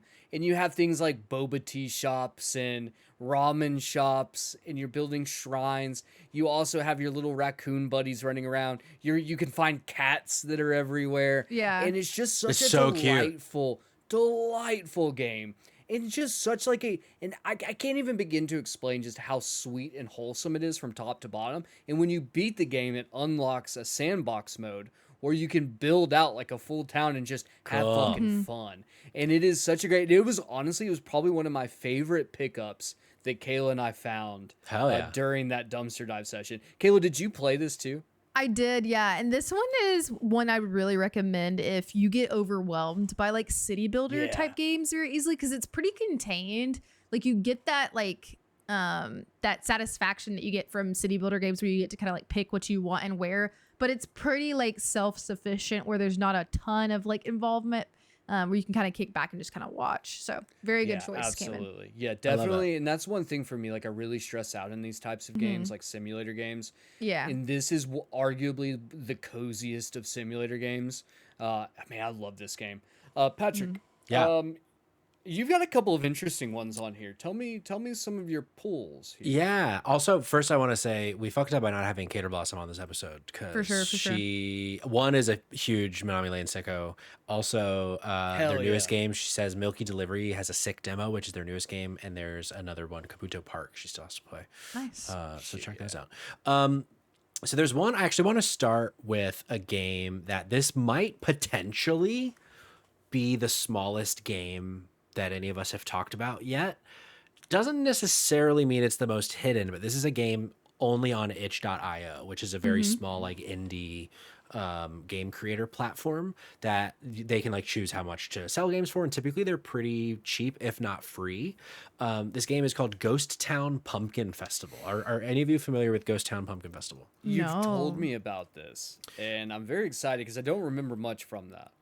Rose and I streamed this probably Oh, 2 yeah. years ago, and it's like an open lobby game where you create like a little ghost, and there's a bunch of different like things that you can decorate yourself with the ghost, and you just like walk around the town and like do stuff. You carve pumpkins, you pose That's for cute. pictures and things, you go through like mazes, and you just explore and like have fun. It's mostly meant to be played with somebody, whether like at the same screen, like kind of passing the controller back and forth, or on like one of their servers. But then in the middle of it all, there's this like big mansion that is just this like massive puzzle that is also very fun and actually quite difficult. And Rose and I ended up tapping out because we were like, we really can't figure out what else to do. And because it's such a small indie game, there's not really like guides for it. So you're like, well, I guess we're never solving the mystery. But it's a very cute game. You should check it out. That is cute. Hell yeah. Ghost Town Pumpkin Festival. Yeah, I definitely am interested in getting into this. I definitely think Sid would vibe with it a lot. Kayla, what else you got on that list of yours? Oh boy. I'm gonna go with, in the same kind of realm of city builder / sim game. One of the games that you probably saw came in when you were trying to figure out what game to play for me for Secret Santa, which is something that we did in December, around like how many hours I've sunk into this game. Secret Santa will return. It will return. Fable Dome is a game that is so wacky. It's very wholesome. It's like a fairy tale, like medieval type, but not medieval like dark and scary, medieval like goofy and like castles. There's like different settlements that you can build. It is so much fun. I have sunk many hours into this, and it's very detailed. You can get a little bit overwhelmed at times because you can have your own like government system. Like it's very almost like Civ like in a way, but more like cutesy and cozy. I love this game, and it has like endless playability for me. You can farm, you can have your little jobs and shops, and there's even romancing options as well. Oh yeah, you know I love Yeah. your They be romance. fucking in Fabledom? Family fucking and Fabled. You don't see nothing, but Damn, okay. but Well, we can ask there's them mods where. for that. Okay. Yeah. There's mods for that. It's a very good There's game. mods for that. Love that.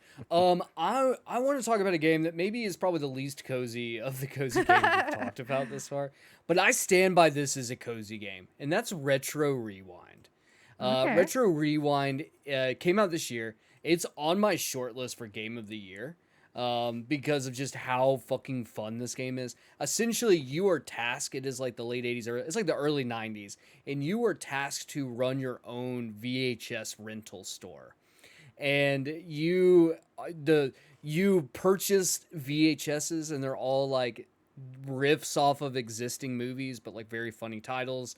And customers will have specific interests that you need to find. People will specifically call in to ask, like, hey, can you save a copy of a movie that's just really bad?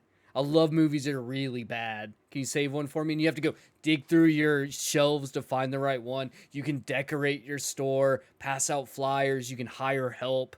You can have a popcorn machine, and you have to rewind the VHSs before you open up the doors every day. It's just a really fun game and a shit ton of heart behind it for something that feels so simple. And it is one that my wife and I both have dumped so many hours into this game. And I definitely think that as someone like myself who doesn't play a lot of sim games, this is, I think, like baby's first sim game and an easy way for someone to Aw. get into it. And especially too, if you're into any sort of like any sort of blockbuster aesthetic or blockbuster maxing. Is that a thing? Can we make Yeah, that a thing? for Can I sure. make Yeah, that yeah, a yeah. thing? Absolutely. Blockbuster maxing. Then this would be the game I would recommend to do it for. And just, yeah, I fucking love it. So I think bust maxing we can call it for short. bust maxing. Yeah, blockbuster. Yeah, Oh, bust block, maxing block, for sure. block, bust max. Yeah, bust maxing. For sure. Busting. Exactly. Patrick, Yeah. what else you I got? want to just really quickly. I'm not going to do a full spiel on these because I have more for the next segment. Sure. But two games that I've talked a fair amount on content before. One, Venba, which I know Kayla also really likes. You play as an Indian immigrant in Canada that is trying to like connect with her Indian heritage by way of cooking from her, I think it's her grandmother's or her mother's cookbook. And it tells a really fucking beautiful story, and it's awesome, and you should play Venba. And then also Winter Burrow came out last year, I think, end of last year, or the beginning of this year, one of the two, I forget. But you're just like this little mouse in the woods, and it's like a survival cozy game, and it's very cute. And it's I devoured it over like a weekend when I was sick, and really liked it. So Winter Burrow, or those are my last two for this category. Kayla, I'm gonna come to you in a second because I'm gonna let you finish us off in this category. So I'm gonna throw my last one in here. And Patrick, you better give me some B-roll up because I will, brother. it's been a long time since I've talked about this game, and we need to talk more about it. And that is Yonder Cloudcatcher Chronicles. Oh yeah. If Yonder. you have not played Yonder Cloudcatcher Chronicles and you are a cozy gamer, then you are missing out on one of the greatest cozy games of all time. It is like it was like when Breath of the Wild came out, and then all of a sudden this game drops too, and it's like we're like Breath of the Wild except there's no stress at all, and you can get yarn and shit. I don't know how to explain Yonder outside of that you show up on your shipwrecks on this coast, and you get a little plot of land, and then you basically just kind of roam around an island and build a little farm, and then you can like have little farm animals and catch some fish. And I can't, if I'm not selling you on everything I've just said, just if you watch that B-roll, you know exactly what you're getting into. It is fucking awesome. Great little game. Really fucking cute. And there's a lot of depth to it in terms of like the stuff you can get done, like content in the game. Like highly recommend Yonder. It's just fucking awesome. I really need to go play Yonder again. I'm going to go ahead and end the episode now. I'm going to go play Yonder now. Oh, yeah. Say Yonder one more time. I'm gonna go play Yonder now. Hell yeah, very good. I would live Amazing. I would live in the hills, Patrick. Fuck off. That's enough about my cozy games. Kayla, I'm gonna let you wrap us here before we get into our last segment. So Oh, yeah. you choose what you want to go and say what you want to say. Okay, Say what thank you wanna you so say, much Kayla, because please. he said, "Get this lady out of here." She's got so many games to talk about. I only have a couple more, and I'll kind of rattle through them a bit. The first one I wanted to mention is another city builder. I have two more city builders, and then I'll end on a different one. This one is called Town to City. It came out technically, guess this year. I played it in early access last year, but its official release was in May. Or maybe I'm mistaken. It was something else. Either way, this is a really unique art style. It's like this. How would you even describe this? Not like it's like this blocky, like Lego almost looking art style. And it's set in like a Mediterranean 19th century like town. The music in this game is so relaxing. It is very, very fun. And it's another one that's like, it's just involved enough to where it still feels cozy and relaxed and has a really cool city system. The next one that I'm going to talk about is Go-Go Town. Go-Go Town. I love Go-Go Town. It just got its actual release as well. It's been in early access for a few years, actually. This is one of those that I think I've tried to pick on Fantasy Critic, and it's like, actually, you can't pick this because it doesn't exist yet. I've had that happen to me a few times, but this one is a city builder focused more on like logistics, and so it's very interesting. You have like different like automations you can set up in the game where it'll like have things go from the mines right into like production. It's very like detailed in that regard, which I really find interesting. You have different like neighborhoods, and it's a very like bright color palette. You have your little shops and things. I really enjoy that one as well. And then the last one I'll end on, and I'll just touch on briefly because I have actually streamed this game on JK Games. But it is The Legend of Kimori. I moved this category because I felt like it made more sense in the cozy category. But I can't not mention a horse game when we're talking about. I mean, my God, people, what? Who am I? God. If I'm not mentioning The Legend of Kimori, this one definitely deserves a lot more love than it has. The developers have put so much love and care into this game, and I highly encourage you to not only play this game, but to like research a bit into the dev story, watch some of the videos on the music production. But it takes place in 13th century Mongolia, where you are a courier for your little village, and you take supplies and letters to different villages on your horse. You can train your horses. You have like there's like an in-depth like genetics system with the horses where you can have like different horses for different functions. Yeah.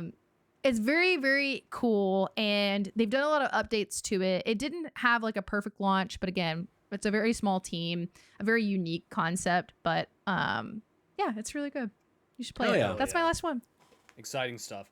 Yeah. All right, we're at our very last segment, and I know that this has been a really long episode, but the who truth cares? is, I think we've been having a great time. Yeah. And we've been bringing out hits, and from what I've seen in the chat, people have purchased some games today. Yeah. Which We're I'm changing very lives. thankful for, because we Changing need to lives. save the industry one weird game at a time.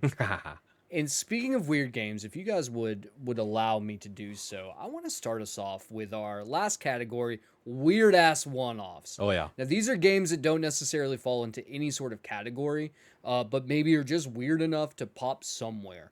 And the first one I want to go with, that's going to be Hypnospace Outlaw.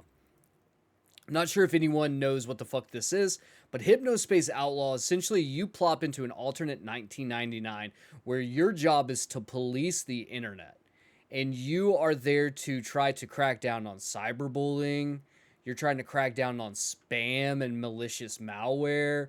You're also trying to stop propaganda and people organizing. And essentially what happens is you start digging through the weirder parts of the internet in that 1990s, like pop-ups and stuff, just weird shit, as this like detective who works. It's like kind of a puzzle game, kind of just a weird point and click game where you click around and look at shit. And It looks crazy. It is It does so look crazy. filled with absolute mind-warping madness, and Hot dogs. it is a trip back in time, especially. But when you get in there and you start like reading and figuring out like that, maybe I'm not the good guy here, that's when things really start to pop off. And Hypnospace Outlaw is definitely one of the weirdest games I've ever played, and 100% falls into the weird ass one-offs category. I love Yeah, it. that's very good. This is a very Yeah. dumpster boy game. Very dumpster boy. Oh hell yeah! This is a weird one of those like super fucking weird games, and I don't know. Maybe somewhere out there, someone's like, hell yeah, I'm gonna try some shit like this out. I definitely would say Hypnospace Outlaw is a great one for it. Patrick, what about you, buddy? What do you got? Yeah, I want to actually bring in some from the Discord. Some of them, like, Sure. I wouldn't necessarily be weird one-offs. Also, not necessarily. It's just like they didn't fit the other categories. But first, Noah dropped this one in the chat earlier. This is Hyper Demon. He said, weird underrated gem I've talked about in Discord before. It's a weird boomer shooter with some awesome tech that actually projects the full 360 view around the character model while still being first person. Like it spherically projects what's behind you so that you see it in front of you without it pinching or zooming weird, etc. So you're playing a first person shooter with a 360 degree view, which so far the B-roll is not showcasing that. There we go. Oh, wow. I hate it. Oh my god, is this the one where you're on rollerblades? Someone told me this is on rollerblades. No, it doesn't look like rollerblades. It just looks like I'm having a stroke while watching it. Very hard to grasp at first, but once it clicks, you get to into an unparalleled flow state. I would be willing to try it, but Oh it my looks God, like I'm vomiting. it looks like overstimulation in the video game just based on the trailer so far. Sounds perfect for me. I love it. Sure. And then I also want to bring in our own Josh wrote in Body Harvest for the N64. I'm not going to be able to do B-roll and read these. Sorry, guys. This is a game made by DMA, which later became Rockstar North and made Grand Theft Auto. It's sort of janky, but really cool. You're trying to stop an alien race who shows up and eats all humans by time traveling to a different era and countries, and you can steal/use all kinds of vehicles from different time periods. And then he said runner-up Skies of Arcadia, which is an incredible JRPG. And then finally, last one in the Discord. Oh, we got two more because Cater Blossom just dropped one. Thank you, Kate. But earlier, Coal Mines dropped Promise Mascot Agency. Actually, he left a... Let's open this and see. Click that for B-roll. TLDR, Promise Mascot Agency is an open world Yakuza-themed mascot manager with light gacha and light RPG elements. It fucks. The game is simultaneously weird as fuck, fun as fuck, and low budget as fuck. You play as a Yakuza who was sent to a failing Japanese coal mining town, coal mining mentioned, for getting his family/clan in a ton of shit. You meet Pinky, a mascot who runs a mascot agency, which essentially sends mascots to events. You travel around the map recruiting different local mascots, staging a democratic coup against the town's mayor, and solving various mysteries for the town's residents. It's so hard to describe because there's so much random shit to it, which that does sound fucking crazy. And then finally, Kate dropped Smile for Me, which is an unconventional point-and-click adventure game that puts you at the center of an abstract world, nod and shake your head to chat with new friends and solve their mysteries to cheer them up, which I didn't click any B-roll, but just the description is very, very good. That's so funny that Coal Mines mentioned a game that has coal mining in it. How many games have we mentioned with coal minings tonight? At least two. A couple. At least two. Okay, first one I want to mention is actually a game that Noah told me about last year that I only picked up today, and I played about an hour of it today, and I was like, I wish I had played it before today. It's called A Highland Song. Are either of you familiar with A Highland Song? No. Not at all. He told me about it when I was in the Highlands in Scotland last summer. Perfect. And you play as this girl, like a teenage, maybe young adult girl, and you are in the Highlands of Scotland, and you're just like are adventuring in the Highlands, and there's this cool like rhythm mechanic to it where like you'll be sprinting through these like locks and like cliffs and things and like jumping to the beat of this like really cool Scottish music. There's so far in the like the hour that I've played, there's some kind of narrative forming that's very interesting, and there's a lot of really cool shit going on with A Highland Song so far that I am definitely going to play the rest of this. It's a pretty short game, but a very unique, cool little indie game, all about the Highlands of Scotland, which is very, very cool. Love that. Very cool. Highland Song. Interesting. Kayla, what about you? Yeah, so I have a couple in this category that I just didn't really know what to do with. The first one that I'm going to talk about, I believe I've mentioned before, but not enough because it still has criminally low playability, or player, I don't know, you know what I meant. Slots and Daggers is the name of this game. It came out last year. And Kamen, I think you would like this game. It is a like retro mini roguelike where it takes place like inside a slot machine. So you're literally sitting at a desk playing this slot machine. You can see like drinks on the side. You can see the coins like spitting out. And you are having these like battles with these different characters in the actual slot machine. It's very grungy. It has this like, I don't know, this like noir almost type feel. You're like inside this club, it seems like, and it's pretty difficult. Like you have to like it's a roguelike, so I mean you get sent to the very beginning like when you lose, but you do get enough carryover to where you don't feel like you completely are starting from like ground zero. But you can purchase different like upgrades, things like that. It's pretty simple. It's made by literally one person. The developer's name is Friedemann, and I really enjoyed my time with this one last year. So Fuck yeah. I really need to play this game. I would fuck with this game heavy for sure. Yeah, this looks cool as hell. I'm gonna bring one that is absolutely buck fucking wild, and I hope you guys are ready. That's called Nubby's Number Factory. Oh yeah. Nubby's Number Factory is arguably just on the cusp of being just as weird, potentially weirder actually, than Hypnospace Outlaw. I don't know the best way to say it. It's like maybe like Peggle, I think. So imagine like Peggle, if Peggle was run through the late 90s internet and then just got vomited out onto a video game, and it's also a roguelike.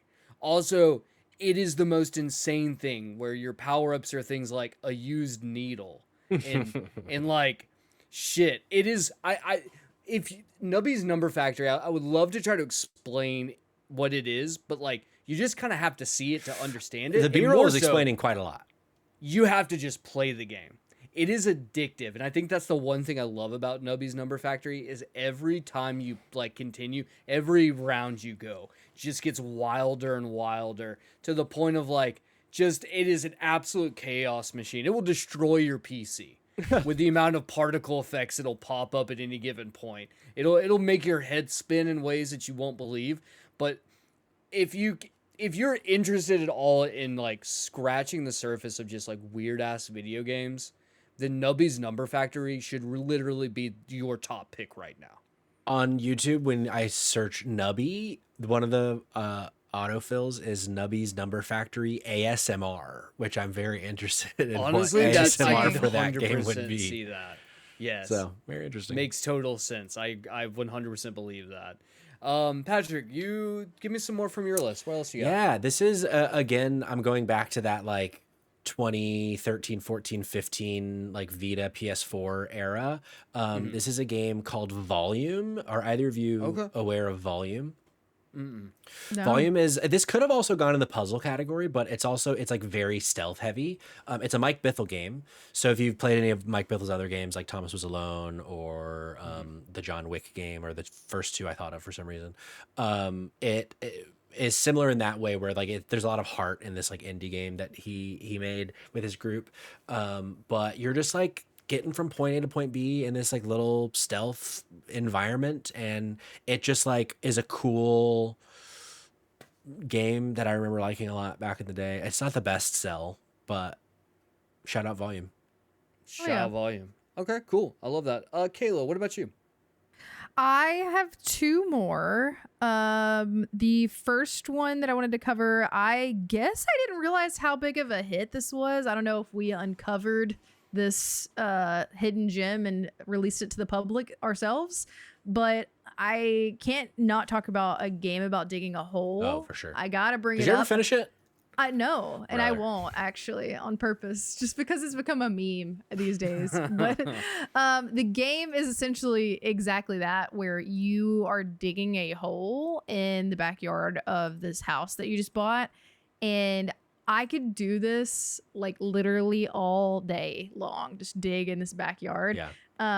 I know Patrick is a fan and has been telling me I should beat it because apparently the ending is like super wacky. But It's fucking then weird. you beat it and it's is over. weird. You know what I mean? You can keep digging after. So, You can just dig the whole backyard up. Yeah. Cayman, you played whole this too? backyard. Maybe I missed that. I guess I did. Yes. This was going to be a dumpster dive, and then I Yeah. realized that this was going to be way too much involved to pull that Yeah. off. So, yes, very fun game. Honestly, probably could fall into the cozy game category as well. I think so too. Yeah. It's just kind of like I didn't know exactly where this should hit because it's just you're just digging a hole in the backyard. But there's some cool things like upgrades and things like that.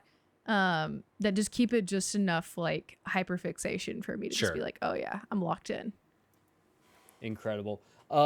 You said you had two more. Give me Yeah. your last one. Okay, cool. I'll go ahead and talk about my very different than either one of those two last game, which is This Bed We Made. Have either one of Okay. you played This Bed We Made? I don't refuse to think make bets. so. Yeah.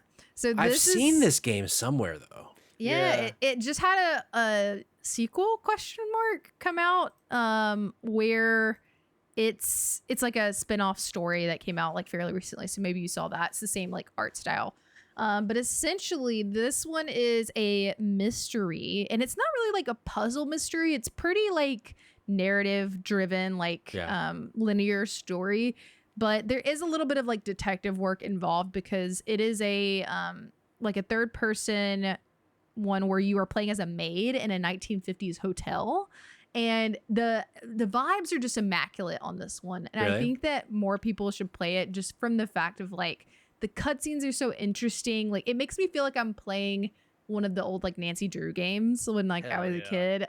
That's like the exact feeling that it gives me. This And trailer is giving like those like TikTok AI ads Oh, to yeah. me of like it almost does. It's like Uncanny Valley in that way. I think it's kind of meant to be Yeah, in a way. I buy that for sure. It's also choices matter as well, so you don't get the same like narrative if depending on like how you play it. There's a lot of different like little choices that you can make. Canada Boss yeah, it's really fun. also says it's gay, which Yes, it is. I'm a fan of. Yeah, it's gay. That is all that I have. That's my last one. Hell yeah. That's your Thank you last for one. I love thank you that. for Patrick. entertaining me. Yeah, absolutely. Patrick, you got one more for me? You got more than one more? I'll Tell me what you rattle them wanna do, off real baby. fast. Another one from back in the day, and it's gotten a sequel, but I haven't played it yet because it was released via like Netflix, I think. But this is a game from I want to say like 2012, maybe somewhere around that era. Valiant Hearts: The Great War. Anybody familiar with Valiant Hearts? Know the name, never played the game. This was when Ubisoft, they had like the Ubi Art thing. So they did Child of Light, they did this, and they did one other game, I think, back then. But it's like set during World War I, and it's like an adventure side-scrolling game. And you play as a few different characters during the First World War. And it's just like, I remember it being so visually stunning, and also like the story is really beautiful, and there's, it's sad, and it's but not only sad. And I've been meaning to, like, I have it fucking downloaded on my phone because that's one of the ways to play the new one. But I don't know the story about the second one, like if it's even the same developers or if they were just like trying to cash in on another IP. I don't know. But I remember loving the original Valiant Hearts: The Great War. So if you like a narrative, very narrative forward adventure game, check out Valiant Hearts: The There's Great a dog, War. which scares me. There's a dog. I don't remember. Maybe Heroic Edgar in the chat can remember. I don't remember if we need to be afraid or go to doesthedogdie.com. But it is the war, the Great War, in fact. So I feel like maybe the dog does die, and I forgot. Nothing 'cause it's good been happens. 13 years. Nothing good happens there. Another one I want to mention, The Forgotten City. I actually talked about this the other night on. Actually, it was either last week's Dido or it was recently on Spotlight something. But it's like a time loop game where you're trying to figure out who broke the golden rule in this city, and it's just a very fucking cool premise, and it's made from originally a Skyrim mod that they flipped out into be like Oh. its own full game, Really and it's fucking really cool. fucking good. Call back to the beginning of the episode. Skyrim. Yeah, exactly. Heroic Edgar says the dog doesn't die, at least in the first Valiant Hearts, which is very good. Okay, very good. Very good. Thank you. And then the last one I want to mention, it's a game that you might scoff at me at first, that this game is like, I don't know about that this is a hidden gem, but it's a hidden gem because it's a VR game and like no one played VR. But it's a game called Moss, which is a game you play as this little mouse. But the reason I wanted to bring it up specifically is because I played the first one on PSVR. And it was very, very cool. And then they released a second one that I didn't play, but they're releasing both of them not in VR like this month. So I think that this will hit a lot of people that never got to play it because they didn't have PSVR or any of the VR platforms. And I've you play as always this wanted to mouse, play and it, it's yeah. it's so That's good. so I can't wait cute. for people to get their hands on this game in 2D. There's so or many VR games not VR. that I would love to play that I'm just never gonna play because Yeah. as a crippled person, Yeah. I can't fucking play VR. For sure. So Yeah. fuck you. When Moss comes out, check it out. Yeah, I am excited about that. I don't need B-roll for these, but I do want B-roll for the last one. So I'm gonna pop through 3 quick ones, and I'll give my last one. I feel like deserves its due diligence. So first is we talked about this. Patrick's talked about it before. I talked about it. We talked about this earlier this week on Dido through Spotlight. Mugenics. Yeah. Mugenics, a roguelike cat breeding simulator that's just fucking weird and crazy and one of the weirdest games you can play. A weird ass one-off. Another one that I highly recommend is Crumble, where essentially you just launch this little blue ball 1 billion miles an hour, like down a narrow stretch, and it's kind of like a platformer, but also like just a momentum simulator of like the more momentum you can get, the faster you complete, and you like ricochet off things. If you haven't played Crumble, it's addictive as hell. It's very fun and really weird. Another one is Vampire Hunters. Imagine a boomer shooter, but like a survivors game. So most of your screen is covered in guns by the end of a run. And it's a bullet heaven. So you're just running around shooting shit constantly, causing chaos and pixels. It's wild. But the one I want to end this on is my last hidden gem. And that is called Motor Doom. Motor Doom. Now, Motor Doom is a game that I like highly recommend everyone check out. Imagine Dave Mirra's BMX with like a mix of boomer shooter, bullet heaven, and Tony Hawk games and metal as fuck.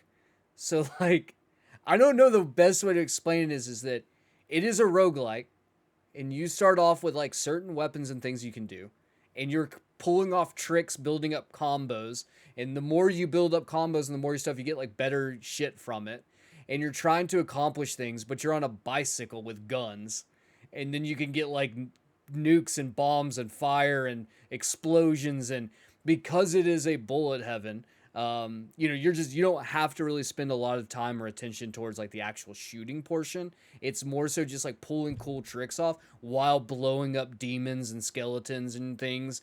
Also, it's like PlayStation 1 graphics or PlayStation 2 graphics, which gives it a weird vibe to it.